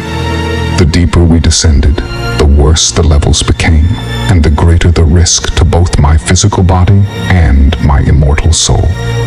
My second revelation was that this hell was very personal to me. On each and every level, I'd encountered a deceased family member or friend, all trapped in their own torturous cycles of pain and fear. Each ghost I encountered brought painful memories with them, reminders of my often tragic family history, not to mention the many failures I'd made during my long life. I feared who I would run into next. Let's just say there were a lot more skeletons in my closet. But this wasn't what frightened me the most. Call him what you will. Satan, the devil, Lucifer. He was real and very much aware of my presence in his twisted kingdom. True, he hadn't struck me down yet. This was thanks to the attendant, my guide, and hopefully my savior. I still didn't know who he was, or why he'd been assigned the task of guiding me through hell. He'd implied on several occasions that he served the Almighty, and was granted some degree of divine protection, but it seemed this shielding was waning the lower we descended. I had little doubt that the devil was merely biding his time, toying with us like a cat would play with a mouse, just waiting for his opportunity to strike the killer blow. I barely had time to compose myself before the elevator hit the next level, and I heard the dreaded ping. But I know that cowering in the corner wasn't an option. The attendant wouldn't allow it. And despite the hell I'd been through, I wasn't ready to give in. So I took a deep breath, wiped the tears from my face, and stood up, facing the lift door as it automatically slid open. Now, what can I say about this new level? Well, when one imagines hell, the first thing you think of is extreme heat. This hadn't been my experience to date, but when the door opened on level 6, it hit me hard, a stifling, almost unbearable heat that took my breath away. Once I recovered from my initial shock, I looked out on what appeared to be a subterranean tunnel, dark and restricting, illuminated by burning torches affixed to the rocky walls. Level 6, heresy. The attendant patiently explained. This hellscape is located within a labyrinth of tunnels and subterranean chambers underneath the unholy city of Dis. This is where the unrighteous burn for all eternity as punishment for their mortal sins. I see, was my response as I wiped the sweat off my forehead and tried to regulate my breathing, and we walked out into the tunnel. The intense wave of heat only grew worse as we muddled through the dark passageways, and I struggled to keep up as my guide led the way. Thankfully, we didn't walk for long until we reached the tunnel's end, but any small relief I felt disappeared when I observed the hellish underground chamber before us. The cave was huge and looked like a subterranean cathedral, adorned with fiery torches and burning embers. The cave's walls were easily 100 feet high, but those walls were not bare. Far from it. When I looked up, I was horrified by what I witnessed. Thousands of open tombs encased within the rocks, each containing a body, all strapped into their coffins to prevent them from falling. So many damned souls, all imprisoned in this twisted cathedral, awaiting a fate so horrific I couldn't imagine. I forgot about the stifling heat for a moment as I walked deeper into the chamber, mesmerized as I looked upon 1,000 different faces. At first, I thought they were already dead. Their eyes were all closed, and none of them were moving. But suddenly they all came to life, awaking to find themselves trapped in this hell, each one encased in their own personal coffin. They screamed as one, struggling in vain against the restraints and pleading for help from no one in particular. Their pained cries were deafening, forcing me down on my knees as I curled up in a ball and covered my ears. But I couldn't drown out the horrific din. The screams were so intense that I thought my head would explode. But then, thankfully, it came to an end as 1,000 damned souls all fell silent. I wondered what hellish force had subdued them, but feared I would find out soon enough. I cautiously looked up to survey the scene and picked out a familiar face from the coffins. A holy man who'd dramatically fallen from grace and had certainly earned his place in hell. I'm sure you'll not be surprised to learn that I was never particularly religious. But there was a brief period during my childhood when I attended a Catholic reform school. I know what you're thinking, and yes, this was a desperate attempt to put me on the straight and narrow. My stint occurred in my early teens, and during a period when my mother was briefly sober enough to take some parental responsibility. Needless to say, I didn't want to go and was determined to raise hell, planning to get myself kicked out so I could get back to running the streets. So, in all likelihood, I wouldn't have lasted long anyway. But I couldn't have anticipated Father Connelly and the impact he would have on my life. I wasn't surprised to find the old priest here, however, nor did I feel any sympathy for the bastard. Quite the opposite, in fact. He was one of the bad ones, you see, and hell was where he belonged. I'll admit to feeling a grim satisfaction as I walked over to the entombed prisoner, confronting him face to face after all these years. Well, well, Father Connelly, I sneered. How the mighty have fallen. This is quite the place you've retired to. The old priest struggled in pain against his binds, his eyes bulging and face red with rage as he looked me over with total contempt. And who the hell are you? He spat angrily. His abrupt reply took the wind out of my sails somewhat, but I was determined to make him face up to his crimes. So, you don't remember me, Father? I guess I shouldn't be surprised. You had so many boys back in the day, after all. But let me give you a reminder. You still have that scar on your thigh? There followed a sudden spark of recognition and anger in his eyes as a painful memory came to mind. You little shit, he swore, again, fighting against his restraints in a futile attempt to get at me. As you've probably already guessed, Father Connelly exploited his position in the school to abuse young boys. I don't know how many kids he hurt, but when he tried to touch me, the old bastard got what was coming to him.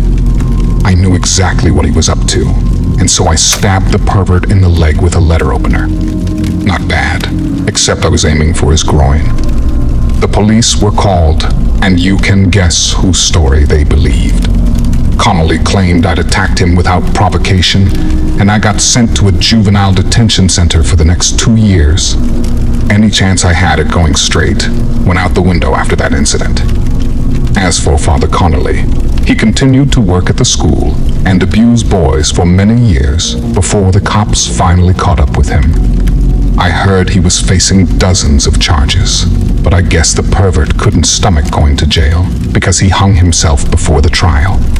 Connelly thought he was escaping justice, but instead he'd ended up here. A hell of his own making. I couldn't help but smile when I considered the irony. But this irony seemed lost on Father Connelly, as he continued his furious tirade against me. You were a vicious little bastard back in the day, and look how you've turned out. It's no surprise. I can always tell the bad ones. I almost choked upon hearing his hate-filled words. Was he fucking serious? You think you can judge me? I screamed. After all the evil shit you've done. I am a servant of God, Connelly replied firmly. You do not serve our Lord, and you never did. That was the attendant, who'd remained silent up to this point, merely observing our exchange from a distance. His tough rebuttal seemed to knock the stuffing out of the former priest. I watched with some satisfaction as his eyes widened and his head dropped. When Connelly spoke again, his voice was meek and resigned. Perhaps so, he muttered. I guess I am where I belong. I suppose this was the closest I would get to an admission of guilt, but it wasn't enough. I wanted to challenge Connelly further, but the attendant stopped me, grabbing my arm and pulling me back. We should leave. You don't want to be present for the next part. I did want to see this pervert suffer, but knew better than to go against my guide's instructions, and so I backed away, following the attendant across the burning coals of the fiery chamber. We'd reached the far side of the cave when I heard the god-awful shriek, shortly followed by the heavy clamber of a huge creature tearing its way down the adjacent tunnel and into the hellish cathedral. The creature's body was illuminated by the fires, and I was truly horrified by what I saw. The beast took the form of a giant red serpent, easily 40 to 50 feet in length. Its green predatory eyes focused as its dagger-like fangs extended out of its vast jaws. The beast thankfully ignored us as it slid across the chamber, making its way towards the entombed prisoners who were helpless to resist or escape. The screams started afresh in that moment, even worse than before. I swore I could hear Connelly's voice amongst the hellish chorus as he screamed, "Dear God, please save me." Predictably, his prayers went unanswered. I thought the giant serpent would devour its victims in its mighty jaws, but the reality was far worse. When it opened its mouth, the beast spat out a wall of flames, a napalm-like stream which burnt the heretics alive, consuming their flesh and souls in an unholy fire. The beast worked quickly and efficiently, and soon Connelly and the other sinners were engulfed in a fiery inferno. The smell was horrific, and the heat unbearable. I feared we would burn as the chamber was consumed by fire, but of course an elevator door had miraculously appeared in the rocks, permitting our escape to the next level. I coughed and spluttered as I dived inside the lift alongside the attendant, casting one last look at the fiery hell as the doors closed and we descended once again to an uncertain fate. I was still choking on the excess smoke when we reached level 7 and were faced with yet another fiery and barely survivable environment. We walked out under a red sky and into a landscape scarred by jagged rocks. The attendant pointed me towards a distant river which flowed through the dead land and indicated that we should walk towards it. I sighed deeply, struggling with every step due to the intense heat as the sweat poured off me. Not only were the levels getting more dangerous, but the physical conditions were becoming intolerable. Honestly, I didn't know how much more of this I could take. When we reached the riverside, I saw there was something very wrong. The river, which flowed through the hellscape, was not one of water, but of blood. A boiling, crimson tide that was sickening to witness. I saw figures appearing on both sides of the blood river, dozens of men gathering and forming up into tight formations. The zombie-like damned souls were soldiers, trained and experienced killers in life, now trapped in this hellish state.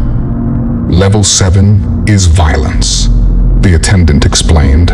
These spirits will not harm us as long as we do not interfere. When I looked upon the rival armies, I recognized their uniforms and weapons. On the right side of the river stood a company of SS stormtroopers, clad in black uniforms and steel helmets, the lightning bolt symbol displayed prominently. All were armed with submachine guns or rifles with bayonets affixed. Facing off against them on the left side were Mongolian warriors from the time of the Khans, clad in traditional armor and armed with bows and arrows. It seemed like a gross mismatch, but I wasn't sure whether the normal rules of war applied here in hell. The two sides screamed at each other, emitting piercing, inhuman war cries that drowned out every other sound. And then they opened fire at each other, with bullets and flaming arrows flying across the bloody river. Men screamed as they were cut down, reeling in agony on the hot rocks. About a third had fallen on both sides before they charged each other, wading into the river of blood. Their uniforms burned off, and their skins began to melt, but this didn't stop the manic warriors from advancing. I watched on in shock and horror as the survivors tore into one another, fighting viciously hand to hand and slicing chunks out of their enemies with bayonets and swords. What struck me about the battle, other than its brutal savagery, was the sheer futility of it all. Neither side could win this skirmish, as their bodies literally dissolved in the boiling blood. We continued to observe until the last warrior disintegrated and the battle cries faded away to nothing. "And so we may proceed," said the attendant. Once again, he used his mysterious powers, clicking his fingers to magically summon an arched bridge into existence, allowing us to cross the river of boiling blood. I was cautious as we walked the bridge, looking down at the crimson tide below and fearing what would become of me if I fell. But we got to the far bank in one piece and proceeded across the hot rocks. We hadn't made it far before running into another ruckus. When descending down a hillside, we observed a trio of creatures. Half man and half horse monsters were circling around a helpless victim, laughing and mocking as they stomped on him with their hooves. The attendant wasn't having this, however, as he advanced upon the group with determination, shouting at the centaurs as he went. "Begone, you foul vermin! Leave him be." The centaurs appeared to be typical bullies, as they retreated in fear when confronted, quickly galloping away while leaving their wounded victim in their wake. We went to assist the stricken man, and predictably it was someone I knew. He looked up at me through his swollen eyes, struggling to speak through his split lips. "Well, well, look what the cat dragged in. Are you finally ready to apologize to me, you asshole?" I lowered my head and was consumed with guilt.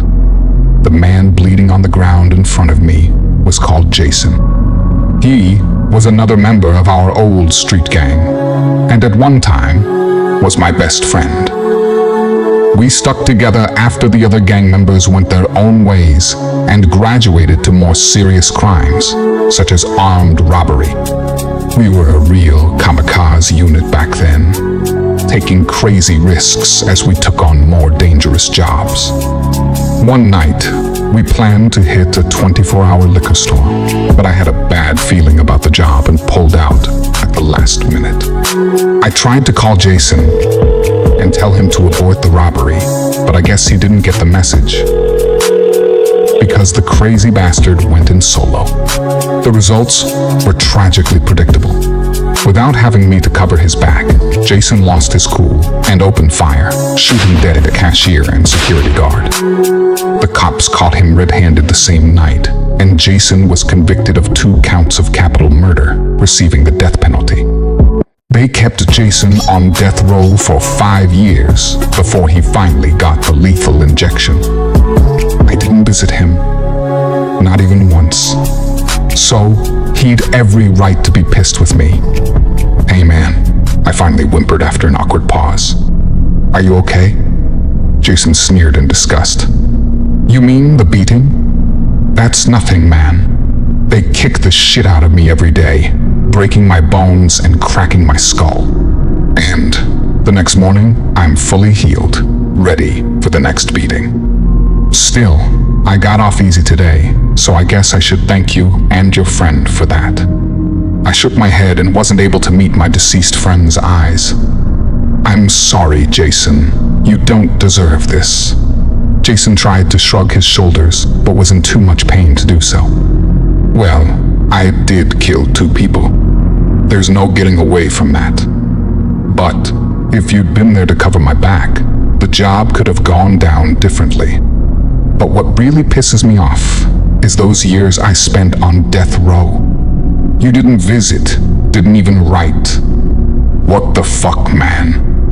We used to be tight, and you fucking abandoned me. I felt an immense shame because I knew he was right. There were no excuses I could make for abandoning my friend, no matter what he'd done. I'm sorry, man. I guess I felt guilty and couldn't face up to it. I should have come to see you, to set things right. Jason smiled through his bleeding lips. It wouldn't have done much good. They'd have given me the needle anyway. Still, I appreciate getting an apology at last. Hey man, can you help me up? I reached out instinctively to take his hand, forgetting that there was nothing I could do to help him. As soon as our hands touched, his body burnt up and vanished in front of my eyes. I sighed in despair, but was too exhausted to shed a tear. We stood in quiet contemplation for a time before the air was filled with a familiar sadistic laughter. I looked up into the red sky and saw a hideous face emerging from the clouds.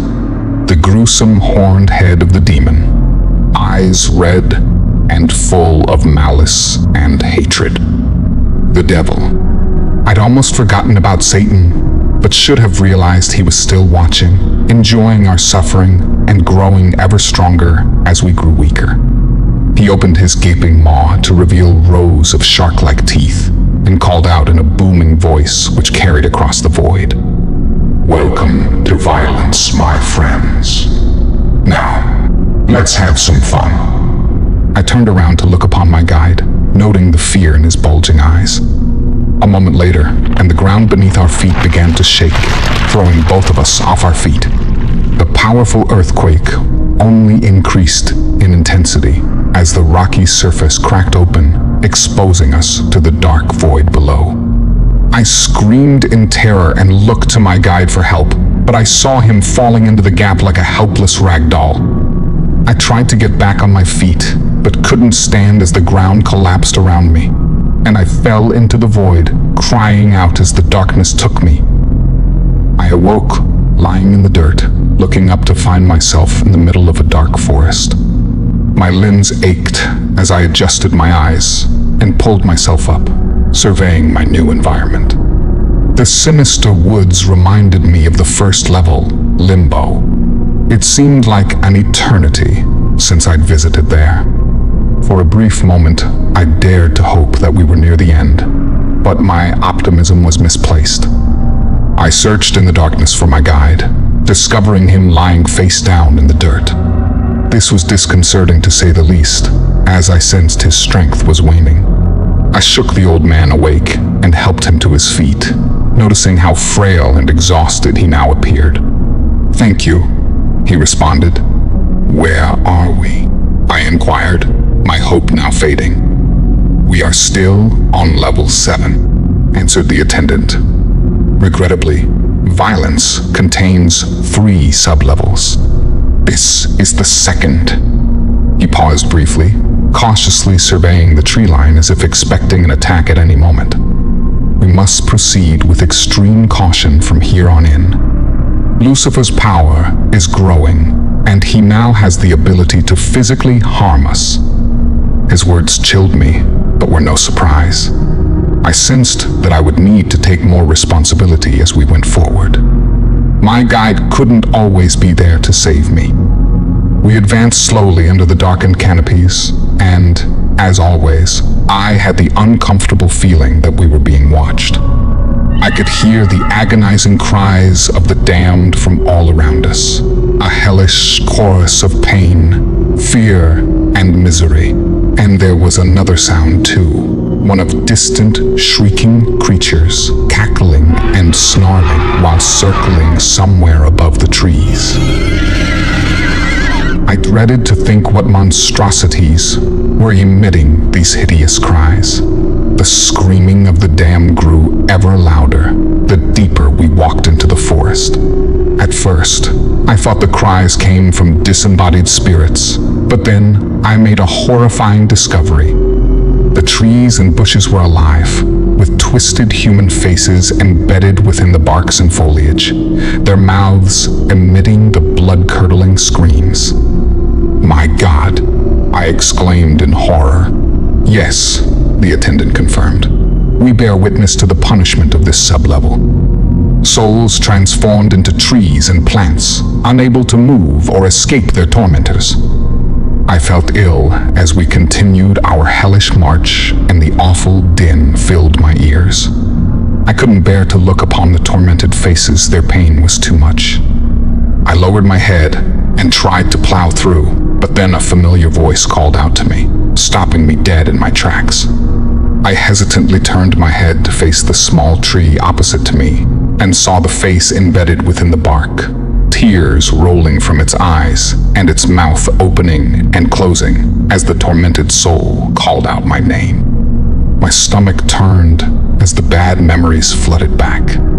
The trapped soul was that of my ex-girlfriend Raquel, a troubled young lady who'd met a tragic end. I met Raquel in my early 20s, and we began a passionate but chaotic relationship soon after. I was a career criminal by this point in my life, a hard man and unholy terror on the streets. Raquel's upbringing was similar to my own, unstable and frequently violent. She was beautiful, sexy, and on the surface at least, as tough as nails. But there was also a vulnerability to her. In truth, Raquel was emotionally unstable and prone to violent outbursts. She also had substance abuse problems, and looking back, I guess Raquel had a lot in common with my late mother.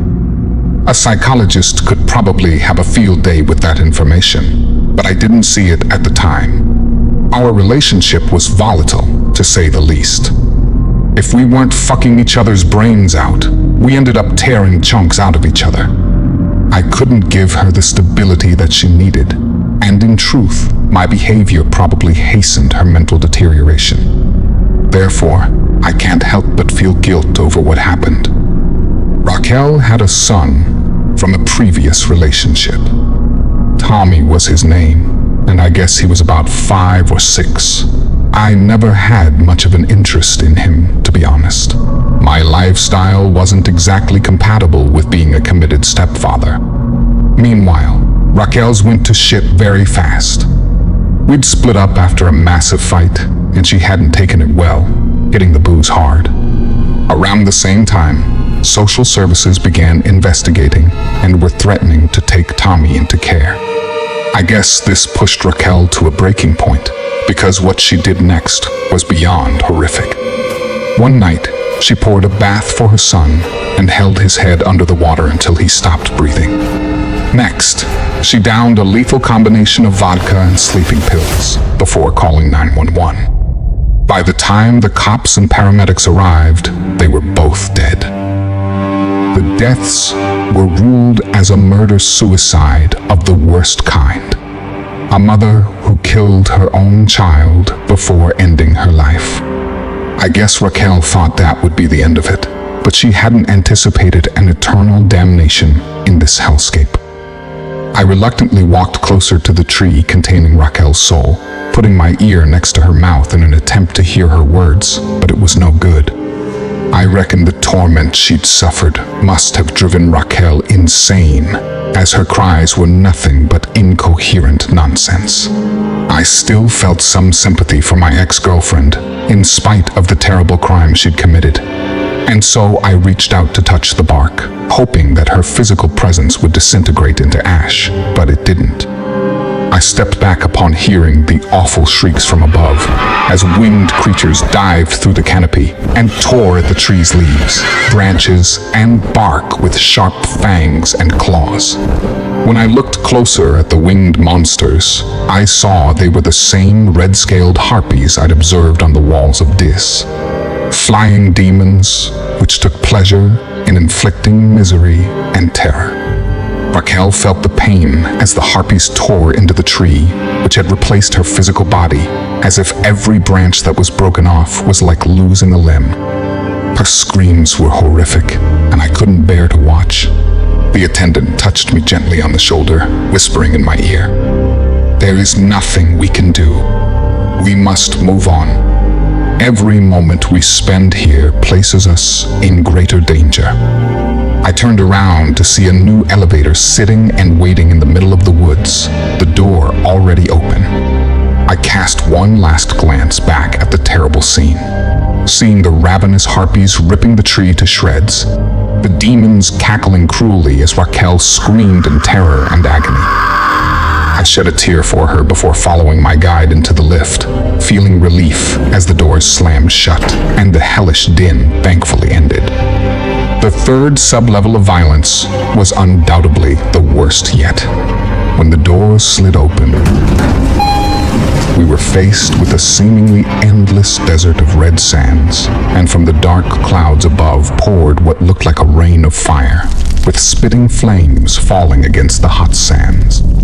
I took one look at this latest hellscape and turned to my long-suffering guide in disgust, practically shouting in his ear, "We can't cross that. We'll never make it." The attendant shook his head in resignation, the light from his eyes fading as he sighed. "Alas, we must. The environment will be difficult, and we will experience pain. But our time here is only temporary. Think of the damned souls trapped here for all eternity. A terrible punishment, regardless of the sins they committed in the mortal world." The attendant stepped out first, and I reluctantly followed. But as soon as I exited the lift, my feet burnt under the hot sands, and the fiery raindrops hit my head and face, burning my head and skin. Somehow, I found the strength to go on, taking the attendant's hand and helping him across the inhospitable desert. As we walked, I saw other figures around us, all semi-naked and struggling to differing degrees. Some were still standing, although I could tell their bare feet were burning with every step.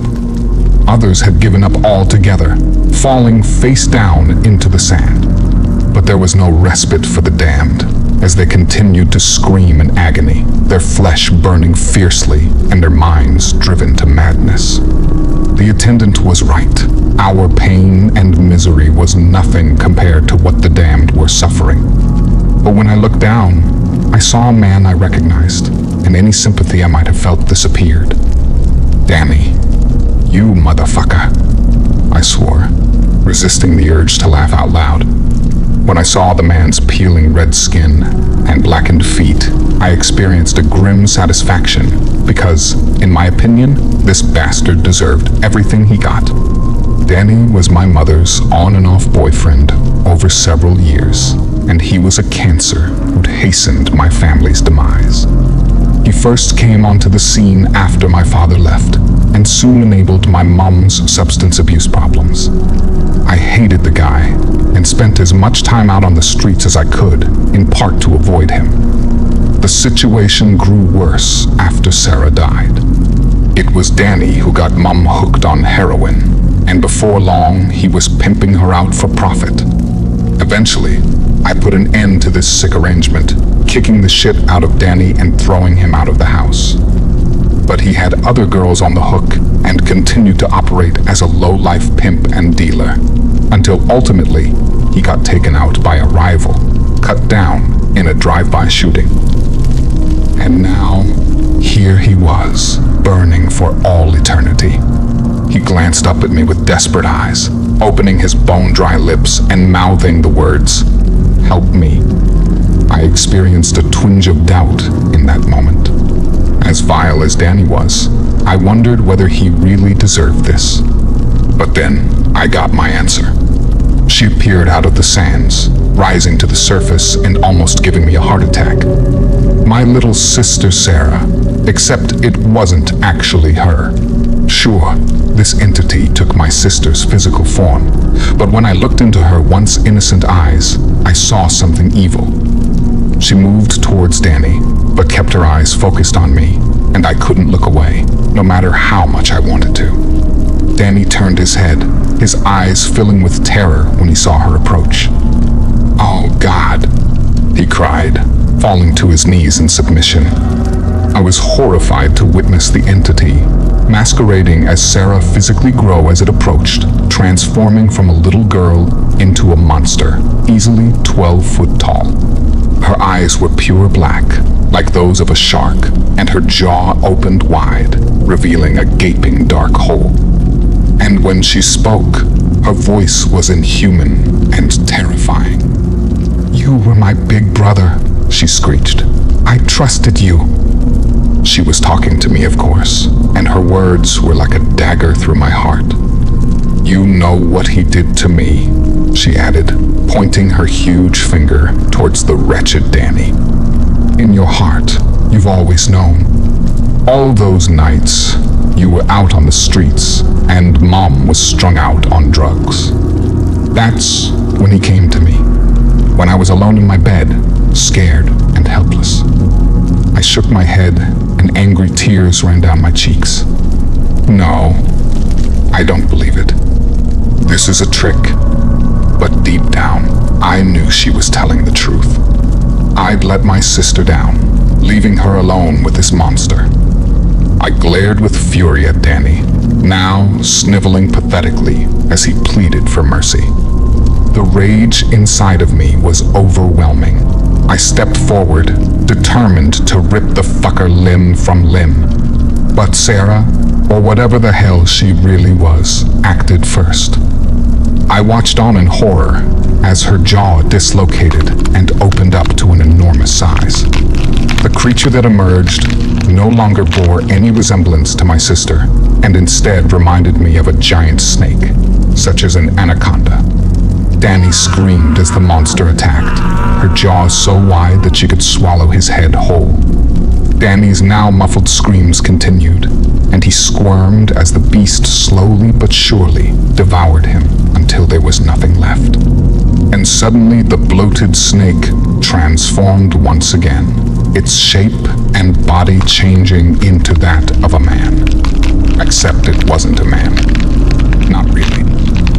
The figure that now stood on the sands was Lucifer himself, the Lord of Hell, here to taunt us again. Or perhaps he planned to end me once and for all. At this point, I hardly even cared. This latest revelation about my sister's suffering had nearly broken me. The devil smiled cruelly as he mocked us openly. "Well, my friends, hasn't this been fun? I think we've learned a thing or two about our so-called hero, haven't we?" In that moment, my anger overcame my fear as I screamed at Satan with pure rage. "Fuck you," I swore. The devil simply laughed, his hateful eyes filled up with a malicious glee. "Don't let him provoke you," whispered the attendant, who'd snuck up behind me. I noted how this harsh environment had resulted in a further deterioration in his physical state. He was now so frail, he could hardly stand. "He can't protect you any longer," the devil mocked. "Look at him. You really trust this weak old man? What do you really know about him? He hasn't told you his story, has he?" I looked to my guide and saw he couldn't meet my eye. The devil laughed again, louder this time. "I could destroy you both, right now, with a click of my fingers. But why stop the fun? 2 more levels to go, gentlemen. Let's get to it." In a matter of seconds, the desert around us transformed into a whirlpool of red sand, sucking up everything and pulling us down. I screamed in terror as I fell, the attendant tumbling alongside me, our helpless bodies swallowed up by the dark abyss. I soon lost consciousness in the chaos and turmoil, knowing that I would awake to face the horrors of level 8. If you enjoyed this video, don't forget to like and subscribe to descent into the unknown for more terrifying stories.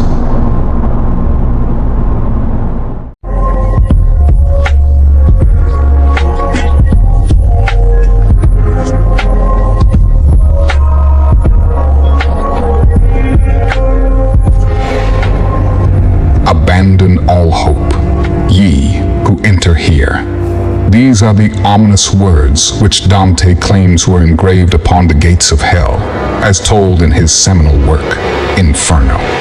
If you've read my previous accounts, charting my own journey through hell, you'll realize that my experience was somewhat different to that of the famous 14th century Florentine poet. I never saw this sign or read the inscription, and the stark warning wasn't exactly accurate in my case. Dante and I have little in common. We both were unfortunate enough to find ourselves trapped in hell and needed to be guided through all 9 circles in order to escape. That's where the similarities end, however. By most accounts, Dante was a respected figure, a famed poet and righteous man. None of these descriptions apply to me. After hearing my story, you'll realize that I didn't have a good start in life. My childhood was chaotic, and early tragedies nearly broke me, resulting in my descent into violent crime. On each level of hell I visited, I was confronted by a ghost from my past, all bringing back painful memories of loss and shame. It's debatable whether I was to blame for some of the tragedies during my childhood, particularly given the lack of any responsible adult role models in my early years. However, the sins I committed in my later life are inexcusable, and sadly, my worst crimes did come back to haunt me during my descent through the 8th and 9th levels. You will learn my worst secrets during this 4th and final part of my hellish odyssey. You may well judge me, and I won't blame you. Perhaps I did deserve to suffer the fates of the damned and share the suffering I was forced to witness. And when the devil taunted me on level 7, I'll confess that I did just about lose all hope. The protection offered by my enigmatic guide had faded, and now I was at Satan's mercy. I felt certain there would be a final confrontation once we reached the lowest circle of hell, and we would surely lose. But my bleak assessment wasn't entirely accurate. There is always a glimmer of hope, even in the darkest corners of the underworld. And I am one of the lucky ones who got a second chance. I may not be fully redeemed in the eyes of God, but at least I've been granted the opportunity to make amends. And there will be a meaning to my eternal existence that was so lacking in my mortal life. But I'm getting ahead of myself. Let me begin where I left off. At the end of level 7, you'll recall that my guide and I were sucked into a vortex, pulled down to an uncertain fate as we were forced to listen to the devil's hateful laughter and taunts. There was a swirl of chaos before everything went black, and the next thing I remember was being shaken awake by the long-suffering attendant. I felt groggy as I glanced up at the old man, noting how the spark in his eyes hadn't quite extinguished. He'd been on death's door during our arduous trek through level 7, but appeared to have summoned an inner strength. He helped me to my feet as I got myself together and surveyed our surroundings. We stood in front of what I can only describe as a massive crater in the desert floor, a gaping hole in the ground that must have been several miles in diameter. We were at the very edge of the precipice, facing a steep drop. I didn't want to look into that hellish void because I knew whatever was down there wouldn't be good, but the attendant guided me to the very edge and prompted me to see what lay below. What I saw was a vast cavern, many hundreds of feet deep and shaped like a funnel, with circular ledges descending down to what looked like a body of water or ice at the bottom. The cavern was dark and deep, but I could observe people or beings moving on each ledge, and I heard god-awful screams as thousands of damned souls cried out in pain and fear. Level 8, Fraud, my guide explained, his voice weary and croaky, also known as malbolge. It consists of 10 bulgius, or ditches, each holding a separate class of sinner and administering a unique form of punishment. As the very bottom is level 9, our final destination. I shuddered as I tried to come to terms with what I'd been told. We'd come so far, but still had a huge distance to cover, and I feared our destination was a hellscape beyond my worst nightmares. How do we get down there? I asked, part of me not wishing to know the answer. Alas, we must climb down through each of the 10 ledges, the attendant answered solemnly. There were once bridges and walkways one could use, but these were destroyed long ago. The deeper one descends into hell, the greater the decay and desolation. To my surprise, the attendant reached into his jacket and withdrew what looked like an oil lantern, using it to illuminate the ground ahead of us. He then descended into the darkness, finding a rough and narrow pathway cut into the side of the cavern. I followed in his wake, watching my step carefully and praying I would not fall. The blood-curdling screams grew worse as we descended, and it became quite impossible to drown them out. We soon reached a substantial ledge about the width of a football pitch, which I assumed was the first sublevel of malbolge. At this point, I could hear pained cries and footsteps emanating from the darkness, the sounds interspersed with lashes from a whip, and the roar of something hideous. As if by magic, the attendant was able to increase the light emanating from his lantern, thus revealing the appalling scene before us. What I witnessed was a line of naked wretches chained together, their bodies emaciated and backs scarred by many lashes. They kept their heads down as they marched single file in a circle, forced to walk the circumference for all eternity.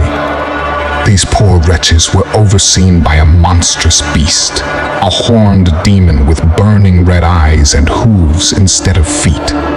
The demon was easily 20 foot tall, and he roared like a lion as he stomped down the line, using a huge barbed whip to mercilessly beat his victims and force them to keep moving.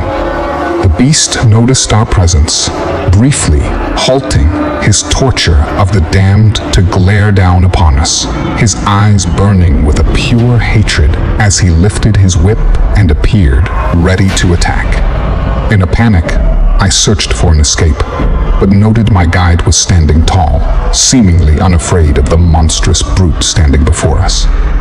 The demon roared, exposing rows of razor-sharp teeth. I noted how his breath stank of raw meat, a foul stench which made me retch. I felt sure he would attack, but at the last moment, the demon withdrew his whip and stepped back, grunting loudly before returning to the line, where he proceeded to whip his victims with added anger and vigor.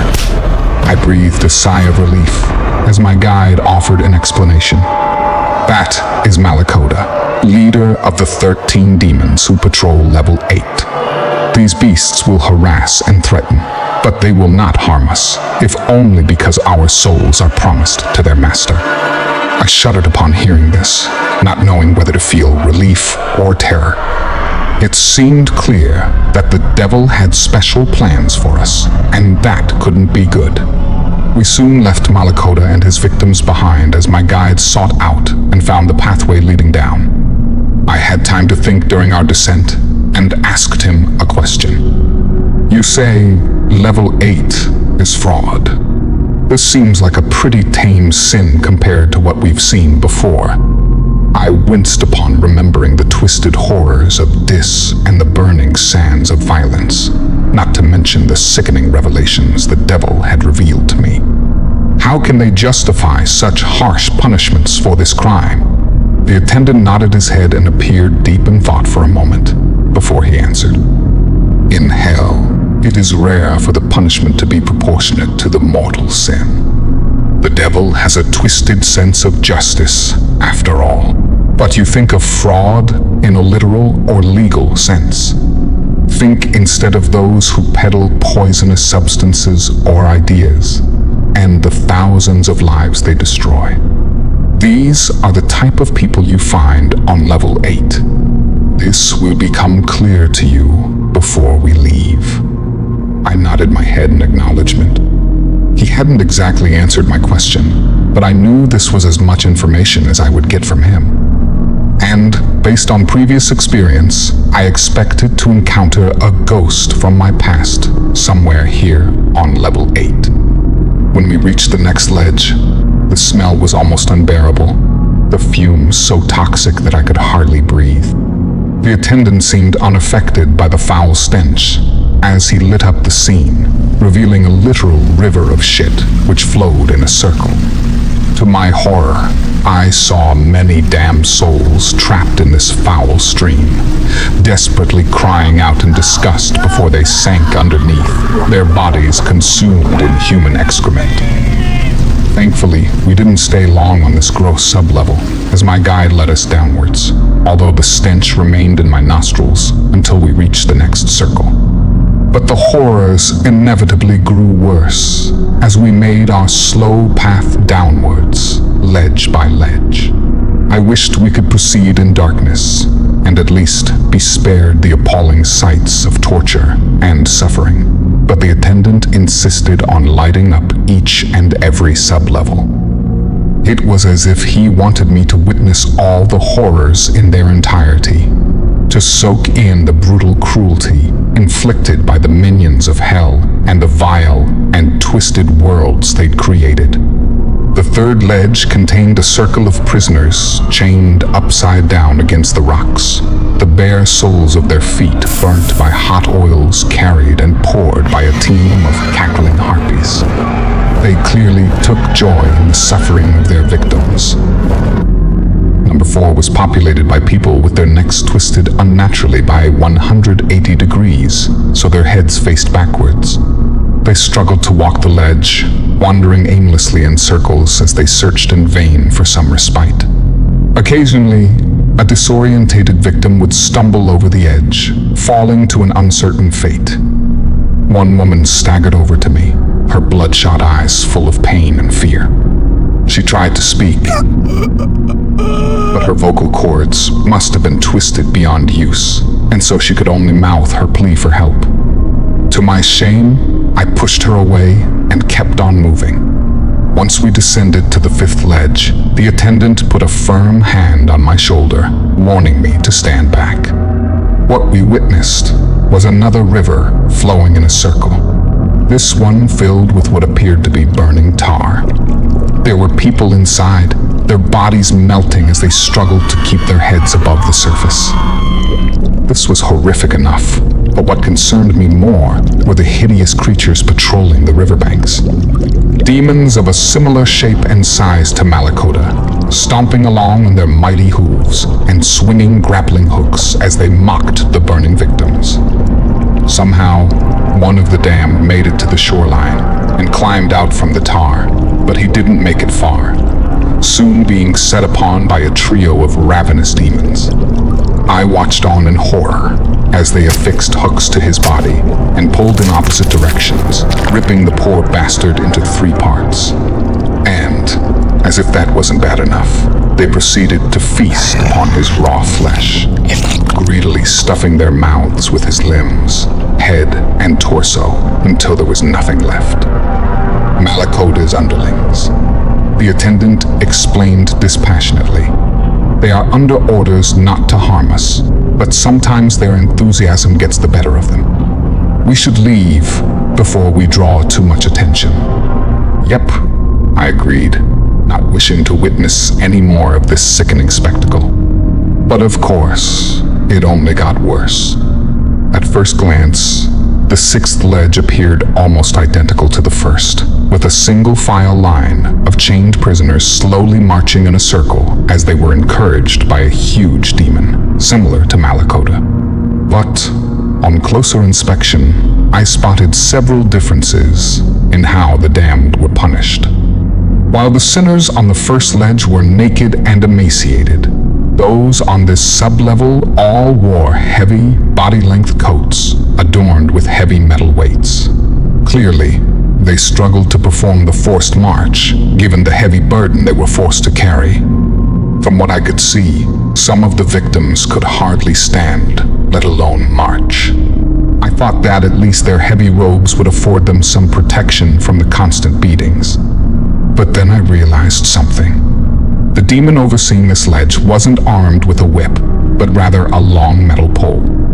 I wondered what function this implement was used for, but I soon found out. When a prisoner faltered, the demon struck out with the pole, and a surge of electricity shot through it, operating much like a cattle prod. The weights proved to be the perfect conductor for the electrical current, and the victim yelped out in agony as the electricity shot through him. The demon cackled cruelly before moving on to its next victim, pausing briefly to cast us a hateful glare, snarling aggressively before continuing his grim task.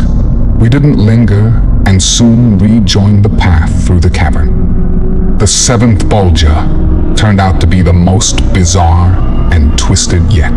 It took me a moment to figure out what was going on. While the previous levels were violent but ordered, this ledge appeared to be in anarchy, as victims ran amok in a blind panic.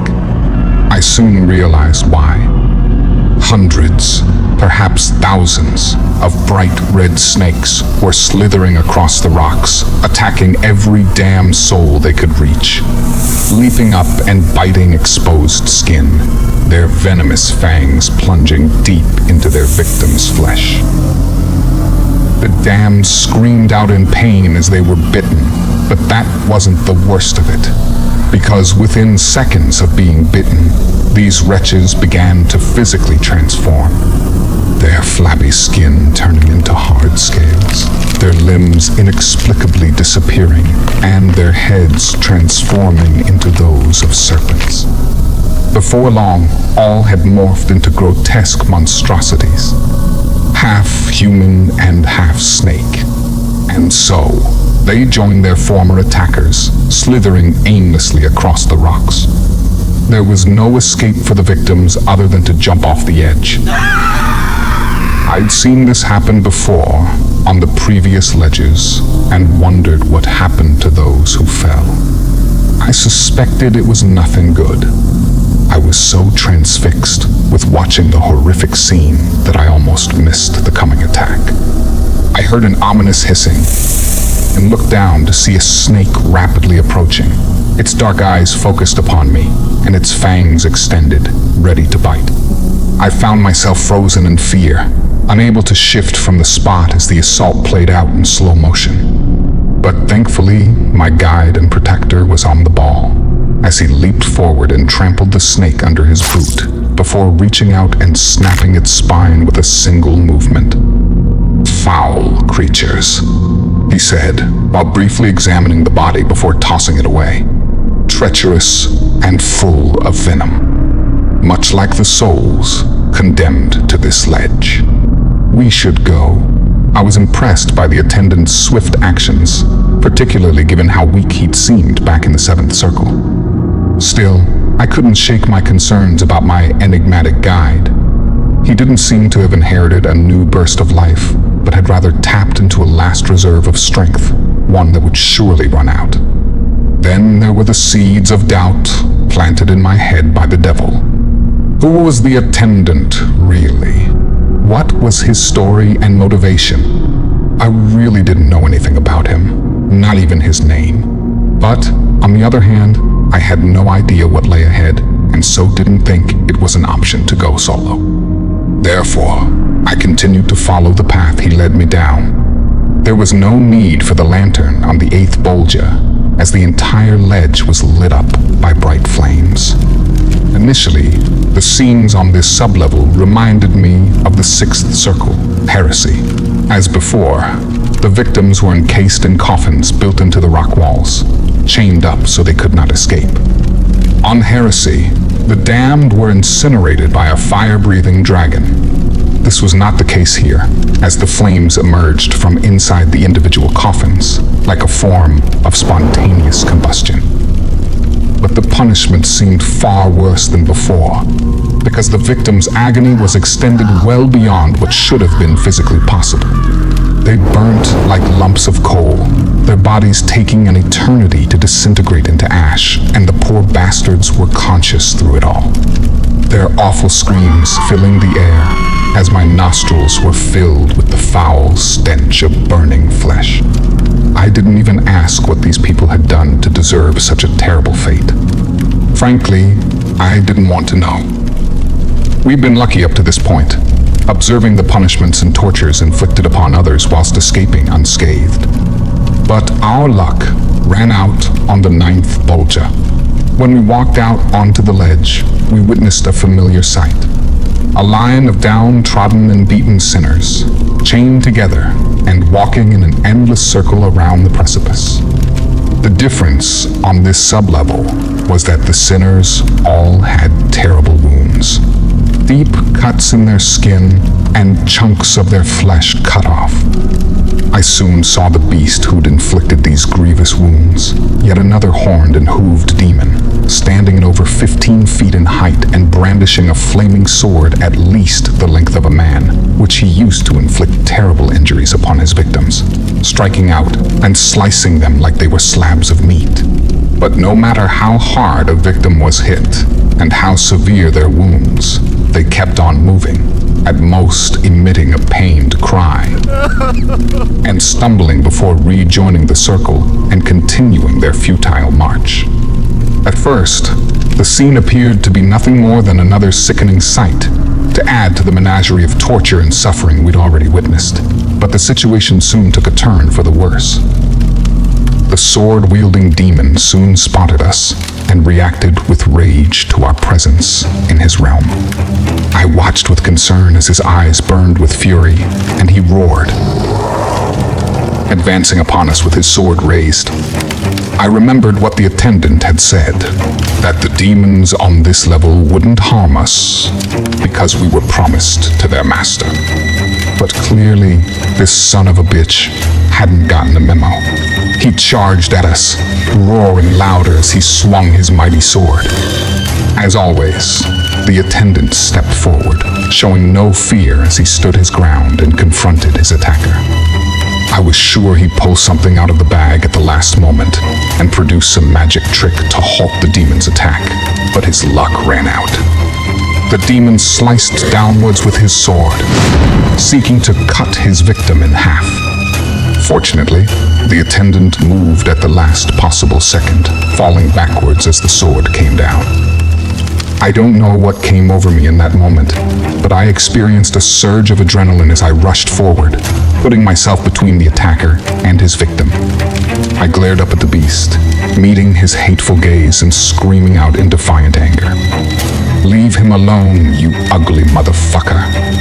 I didn't expect my rash words to do any good, but surprisingly, the demon seemed shaken by them. His eyes widened and his sword dropped, and he snarled at me before retreating, returning to his work in tormenting the trapped souls.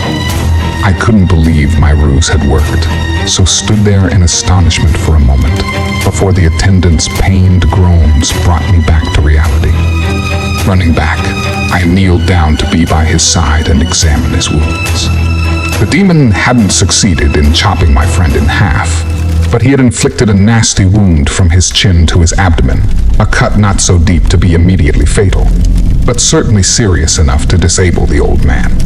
But to my surprise, the attendant actually smiled as he looked up at me and whispered words of encouragement. "You did well, my friend," he said. "Your choice of language was rather crude, but it had the desired effect." I didn't dwell on what he said, instead examining the man's wound. "You can't go on like this," I stated. "But I must," the attendant replied. "We are so close, and soon my burden will be lifted. Now please, help me to my feet." I didn't like it, but could see no other choice but to comply with his wishes, and so I helped him to his feet and supported him as he directed me towards the path leading to the final sublevel of the 8th circle. I held the attendant up, supporting his frame as we struggled onto the final ledge. I really didn't know what to do at this point, and suppose I was just on autopilot, having no other option but to trudge on. I do think there was already a change in me. The old me might well have abandoned the wounded attendant as a burden, but I didn't even consider this. The old man had taken me so far, and I felt obligated to help him through to the end. The last ledge didn't appear to contain any vengeful demons to torment and abuse its victims, but only because this wasn't necessary. All of the damned on his sublevel appeared to be suffering from a wasting disease, as their naked bodies were covered with unsightly sores and lesions. They struggled to stand or walk the rocks as the mysterious disease slowly ate away at their flesh, and they rotted from the inside out. In many ways, this sight of thousands of afflicted souls was the worst yet, and the smell was also terrible. We walked through the suffering masses for a time before I suddenly stopped, seeing a face I recognized that was staring fearfully back at me. I was so shocked by his appearance that I inadvertently allowed the attendant's frail body to fall to the rocks as I stumbled to confront an old enemy. Now, observant readers will notice how this is the first familiar soul I have mentioned encountering on level 8. However, there may have been others on the sub-levels above. There were times during our hellish descent through the ledges when I thought I recognized a face in the crowd. It's very possible that there were damned souls on each and every sub-level that I'd known in my life. I'd encountered so many nasty pieces of work during my long association with the criminal underworld. Nevertheless, none of these brief encounters stood out. Not until I reached this final bolgia and found Zach.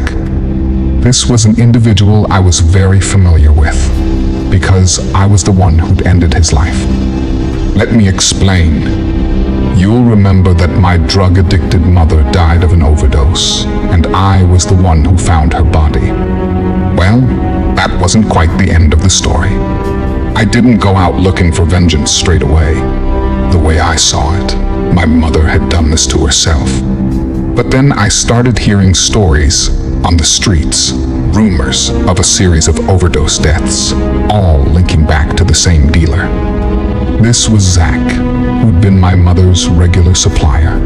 It seemed he'd been selling a bad batch, poison, that killed a dozen of his customers. I didn't know whether the deed was intentional or not, but it didn't sit right with me, and so I decided to pay Zach a visit. I confronted him at a crack den where he dealt out of, and the conversation soon turned ugly. What happened next was a blur in my memory. I remember him going for a gun, and I went for him, initially acting in self-defense. What followed was a brief but violent struggle, which ended with Zach dead. It hadn't been my intention to kill him, but that's how it turned out, and I was left with a corpse to dispose of. Zach had been punished in life, but was still suffering in the afterlife, with his body diseased and his skin covered in bleeding sores as he looked up at me with pitiful eyes.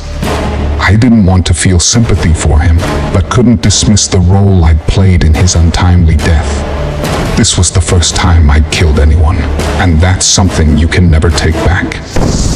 He opened his bone-dry lips in an attempt to speak, but the only sound which came out was a pained groan.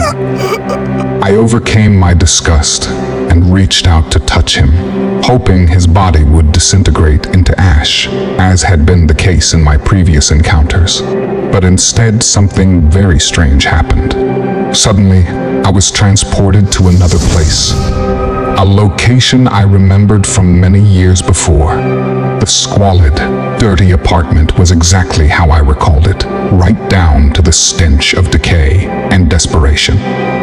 I was in my body but didn't have control of it, instead merely playing out actions as if I were on autopilot. Zach was there, of course. His reaction upon seeing me was one of fear and panic as he ran back into the apartment to retrieve a pistol. I moved instinctively, diving and tackling him to the ground before he reached the gun. A desperate struggle followed, but I soon triumphed, pinning Zach down on the filthy floor with my hands wrapped around his throat. I didn't want to repeat my past mistake and would have done anything to stop the savage attack, but I no longer had control and could only watch as my rough hands applied immense pressure against Zach's throat, slowly strangling the life out of him until he stopped breathing and the light behind his eyes extinguished. Next came a moment of panic as I realized what I had done. But soon I formulated a plan, dragging Zach's limp body into the bathtub and using a hacksaw to chop him up into pieces, which were easier to dispose of. When the foul deed was done, I found myself transported back to the 8th circle, my hands covered in blood as I looked down upon Zach's dismembered corpse. To my horror, I saw his decapitated head sitting upon a blood-stained rock and noted how his eyes continued to blink and his mouth opened and closed as he made a futile attempt to speak. I turned away in disgust and shame, only to find myself confronted by our nemesis, the devil, once again taking on a vaguely human form as he glared down on me with malicious and almost lustful eyes. "This is the moment when I knew I had you," he exclaimed gleefully. "The point of no return. You lost your soul the moment you throttled that bastard, condemning yourself to an eternity in my kingdom." I lowered my head as tears welled up in my eyes. Surely he was correct, but the attendant still had something to say. "You've jumped the gun, Lucifer," he proclaimed. "This isn't over, and you haven't won yet." The devil laughed sarcastically before he replied, "Yes, indeed, my old friend. Traditions are important, and the rules must be followed. Still one level to go. I shall wait a little longer to claim my prize. Gentlemen, I look forward to seeing you both real soon on level 9. With that, the devil suddenly vanished, and an elevator appeared in his place. There was only one place left to go. Down to meet my destiny. A lot of emotions went through my head during that short descent down to the final level. Fear, anger, shame, but also a strange feeling of calm resignation. I had a good idea of what awaited me in the 9th circle. Zach was the first person I'd killed, but not the last. There was a worse crime from my past that would surely be revealed. And then I would be at the devil's mercy. I looked to my stricken guide as he bled inside the lift, his face turning pale as his life force slowly drained away. The poor man could hardly walk, let alone protect me. And perhaps this was the way it should be. Maybe I deserved the fate which awaited me. One thing was for sure. By this stage, in my hellish journey, I was both physically and mentally drained and felt resigned to whatever lay ahead. The terrors of level 9 began sooner than I'd expected, as we were accosted as soon as we stepped out of the elevator. The first thing that hit me when the doors opened was the extreme cold, an icy chill unlike anything I'd experienced on the previous levels. I needed to support the wounded attendant as we walked out, and so almost missed the coming attack, only prompted when my guide cried out, "Get down!" We ducked just in the nick of time, as a huge club as thick as a log swung just above our heads. In a panic, we scurried off the rocks and onto a large body of ice, looking back to see our attacker. Behind us was a giant, not a demon as such, but a humanoid of immense size, about 25 to 30 feet in height, with bulging muscles and a face red with rage. I watched with concern as he swung out with his improvised weapon, but thankfully, we were now beyond his reach. Upon closer inspection, I realized his huge body was restricted by heavy iron chains, securing him to the spot. The giant roared in angry frustration, but had missed his opportunity to crush us.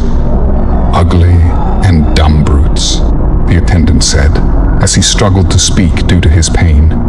"They guard the entrance to the ninth circle, but cannot pursue us."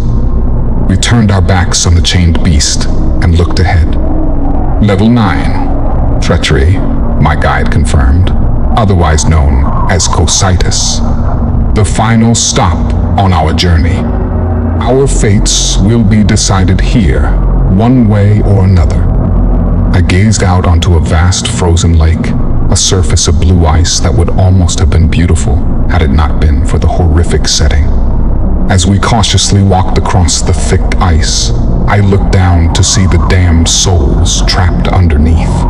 Naked bodies frozen solid and unable to move, but somehow still alive, their eyes following us as we walked over their icy graves.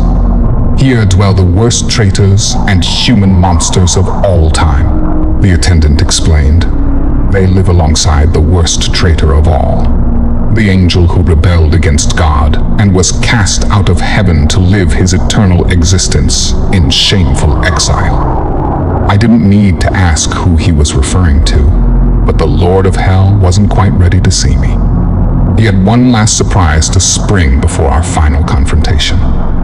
We struggled along for some time across the freezing ice before I saw him. At a distance, I could see an elderly man with white hair, a cruel smile, and piercing eyes. Only his head and shoulders were visible, as the rest of his body was below the ice, meaning he couldn't move from his frozen tomb. He was still conscious, however, following my progress with his predatory eyes and opening his blue lips to speak. Well, look who's finally shown his face. It's been a long time, kid, but I'm sure you still remember me. I did, of course. This was the man who'd condemned my soul, making me commit a heinous act that could never be forgiven. His name was Angelo, but this man was no angel. In fact, he'd been a gangster while alive, a mob boss who ruled over the criminal fraternity in my home city with an iron fist. Angelo's organization controlled everything, including gambling, extortion, drugs, and prostitution. They called him the Butcher, and he was said to be responsible for dozens of murders over the years, either committed by his own hands or on his orders. But, despite his long criminal history, Angelo had never spent a day in prison. Some say he had the police and judges on his payroll, while others claim he made a deal with the devil. In any case, Angelo had died peacefully in his own bed shortly after his 85th birthday. And now, here he was, at the very lowest level of hell, and I knew exactly why he'd ended up here. "What's the matter, kid? Cat got your tongue?" Angelo mocked. "What do you want from me?" I whimpered, fearing I already knew the answer. "Come on, you're a clever kid. You know why you're here, and what connects us." I shook my head, finding myself unable to speak. It was left up to Angelo to prompt me. "The time has come. This is your destiny. Touch my dead flesh, and you shall see." I didn't want to, but found myself unable to resist. Reluctantly, I reached out and touched his ice-cold skin, and in an instant, I was dragged back to another place in time. A dark alley late at night. Two thugs were kicking and punching me hard. I could feel every blow and was experiencing the pain for the second time. Angelo walked toward me as his men held me back. He looked down upon my beaten body with utter contempt. You thought I wouldn't find out, didn't you? The cops might not know who killed Zach, but I do. That son of a bitch was one of my top earners, and you took him out. Now you've got to pay. I shuddered as the pain shot through me, and my whole body shook as I begged for my life. Angelo laughed cruelly as he delivered his final verdict. Relax, kid. It's your lucky day. I've got a way out for you. One little job, and your debt's paid off. I didn't like the sound of this, but was desperate and scared. What do you want me to do? I asked meekly. Angelo's smile wavered, and the expression on his face turned deadly serious. There's someone causing problems for my organization. He's a real thorn in my side. I need him taken care of. I gulped in dismay. It was clear what Angelo meant. But why would he ask me to kill a man? Why me, when he had a whole army of hitmen at his disposal? I soon got my answer. The gangster pulled a photograph from his jacket pocket and held it up to the light so I could see. You recognize him? He asked. I nodded my head in the affirmative, so shocked that I couldn't speak. The man in the picture was Angelo's brother. He wanted his own flesh and blood dead and had blackmailed me into doing the hit. Suddenly, I was pushed forward in time as I stormed into a seedy drinking den with a machine pistol in hand. My target was sat at the bar, inebriated after a night of heavy drinking. His bodyguard sat beside him and was more alert, going for his gun as soon as he saw me. But I had the drop on them both, firing my weapon on automatic and pumping both men full of rounds, watching in shocked awe as the bullets cut them to shreds. Their bodies fell to the blood-stained floor like lifeless rag dolls, their eyes dead and mouths wide open, as if they were screaming all the way to hell. I paused for a second, surveying my grim handiwork, but then I saw her. A young barmaid, perhaps in her early 20s. Blonde-haired and blue-eyed, her face was frozen in shock and terror. I met her gaze and realized what I had to do. She'd seen my face, and there could be no witnesses. I recall the girl pleading for her life as I re-aimed my gun, and the sick feeling I had with my finger poised on the trigger.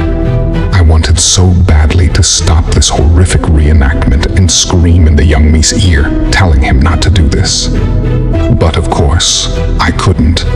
The deed was already done, and I couldn't turn back the clock. I pulled the trigger, ending her life with a barrage of bullets. My flashback ended, and I found myself back on level 9, looking down on Angelo's frozen body. I don't know which of my emotions was strongest, the shame or the rage. You killed my brother, Angelo said in an accusatory tone. You gave me no choice, I exclaimed angrily. Like hell I didn't, Angelo shot back. There's always a choice. You took the coward's way, taking the lives of others to save your own skin. I lowered my head, realizing he was right. But still, this man was a monster. He'd killed dozens during his criminal career and ruined scores of lives. Why should he get away with it? I looked back to the attendant, seeing he was lying on the ice, nursing his wound as his wrinkled skin turned blue. He spoke just 2 words, but their meaning was clear. Finish it. I nodded my head and turned back towards Angelo, my heart filling with rage as years of pent-up anger was let loose. In the absence of any weapons, I kicked out with my boot, stomping on his head with all my might. I didn't know what would happen, but experienced a grim satisfaction when his body broke like glass, shattering into 1,000 pieces. The relief I felt in that moment was immense. It was like a huge weight had been lifted from my weary shoulders. But my victory was short-lived, as within seconds all the fury of hell was let loose. First, the ground beneath our feet started to shake, making it nearly impossible to stay on my feet. And then I heard the ominous sound of cracking ice, experiencing a fresh terror at the prospect of falling through to the deadly cold water below. I saw an explosion of ice a few hundred yards in front of me, and watched on in horror as a huge beast emerged from beneath, unveiling a vast pair of wings as it flew high above our heads. The monster had a wingspan of at least 40 foot and appeared in the guise of a giant harpy, complete with clawed hands and feet, and fangs as sharp as steak knives. This was no ordinary winged demon, however. I could tell from his burning, soul-crushing eyes and the sadistic cackle he emitted as he flew. It was the devil in a new form, here for our final confrontation in the heart of his vile kingdom. I didn't attempt to run or hide as the winged beast approached, soaring through the cold air and heading straight for me. This was always going to be the final chapter. I realized this now. When we first began our journey, the attendant had promised he would do everything in his power to get me home. Perhaps he'd meant it too, but I now believe the devil was always one step ahead. He'd drawn us down here to the lowest depths of hell, biding his time until he grew strong and we grew weak. In this scenario, he was the predator and I was the prey. And maybe, when all's said and done, this was my deserved fate.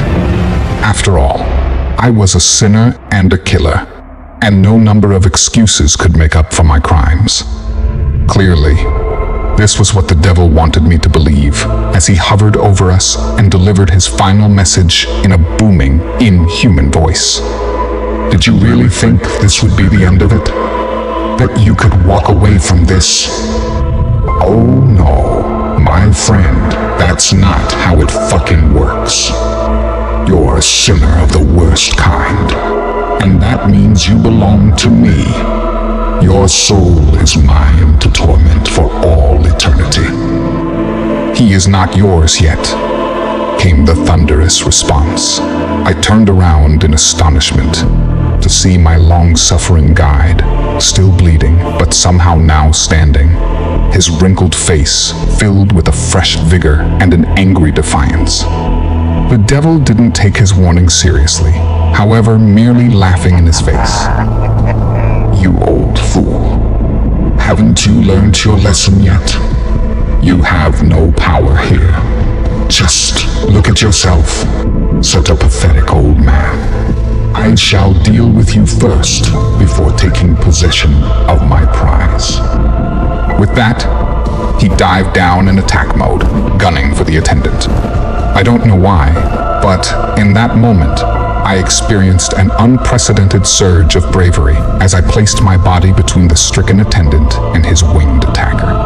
The devil looked down on me with scorn, striking me so hard that my body slid across the ice. I will deal with you later, he exclaimed, before once again turning his attentions towards the attendant. I lay on the ice, still winded from the blow, and unable to intervene as Satan swooped down and grabbed hold of my guide with his sharp claws, digging them into his vulnerable flesh as he ascended. I saw him glare into the attendant's eyes, savoring his enemy's suffering before he delivered the killer blow. But just as it seemed that all hope was lost, something extraordinary occurred. My attention was drawn upwards by a heavy clapping that sounded like thunder. I looked past the 10 ledges we had just negotiated and up to the surface, wondering what the hell was going on. A moment later, there was a blinding light that forced me to look away, and there followed the lightning strike. More powerful and intense than anything I'd ever seen. A huge bolt struck the attendant head-on, using him like a human electric rod. The lightning strike wasn't a one-off, however, as the powerful current surged through my guide's limp body. He served as an unlikely conductor, the electricity passing through him and into the devil, who still held my friend aloft. Next, I heard a piercing shriek of pain from the devil's mouth and looked on in astonishment as his hands burned and he transformed again back into his human form. With that, Satan continued to scream, I guess from a combination of pain and humiliation, and he beat a hasty retreat, running back across the ice and leaping into the hole from which he'd emerged, diving into the frozen depths as he made good his escape. I was left flabbergasted by this sudden turn of events, but soon recovered enough to run to the attendant's aid, finding him lying on the ice where the devil had dropped him. As I approached, I saw my friend was in a bad way, his frail body broken and his spirit nearly extinguished. I took his cold hand and tried to revive him with words of encouragement. You did it, old-timer. You beat the bastard on his own turf. The attendant glanced up at me with exhaustion as he struggled to speak. I did nothing, he replied. I was merely a vessel for God's power. The devil has no answer when faced with the Lord's divine strength. Now, there is only one more task for me to complete before I move on to a different place. I must fulfill my promise to you, but I don't understand, I exclaimed in frustration. There are still so many unanswered questions. The attendant smiled thinly in spite of his pain. You once asked who I was during my mortal life, he said. The truth is, I was once just like you, a sinner of the worst kind. But I was given a second chance, just like you have been. I shook my head, gripping the attendant's hand tighter as I asked the obvious question. But why me? Why should I be shown mercy when so many others continue to suffer? The old man surprised me by emitting a muffled laugh. You think you're being shown mercy? Far from it. When your time comes, you shall take over my role, guiding sinners through the 9 levels, witnessing unspeakable acts of cruelty, and fighting an endless battle against Lucifer, which you cannot win. Believe me, this is a punishment, not a reward. He paused, unable to finish his sentence as he coughed up blood. The time has come. Remember what I told you. Those were his last words as he stared into my eyes with an uncharacteristic emotion. I stifled a tear and muttered just 2 words in reply. Thank you. There followed a bright light which blinded me, and I came to in the back of an ambulance with a paramedic applying a defibrillator to my chest. I was back from the dead, unceremoniously returned to the mortal plane. But the news was far from good. They took me to the hospital where the doctors ran a series of tests. My MRI scans showed that I have an inoperable brain tumor, and they've given me 6 months to live. And so, that's that. I know I'm going to die soon, but find myself in the unique position of knowing what will happen to me after. But after all the shit I've done in my life, I kind of like the idea of having a purpose in the next world. I want to help lost souls find their way, just like the attendant did for me. So, why am I telling you all this? Well, if you've led a sinful life like mine, there's a good chance you'll find yourself on the wrong side of the afterlife. And if you encounter an inexplicable elevator manned by a mysterious attendant, make sure you do what he says, because your immortal soul could well depend on it. I'll see you in hell, my friends. If you enjoyed this video, don't forget to like and subscribe to Descent into the Unknown for more terrifying stories.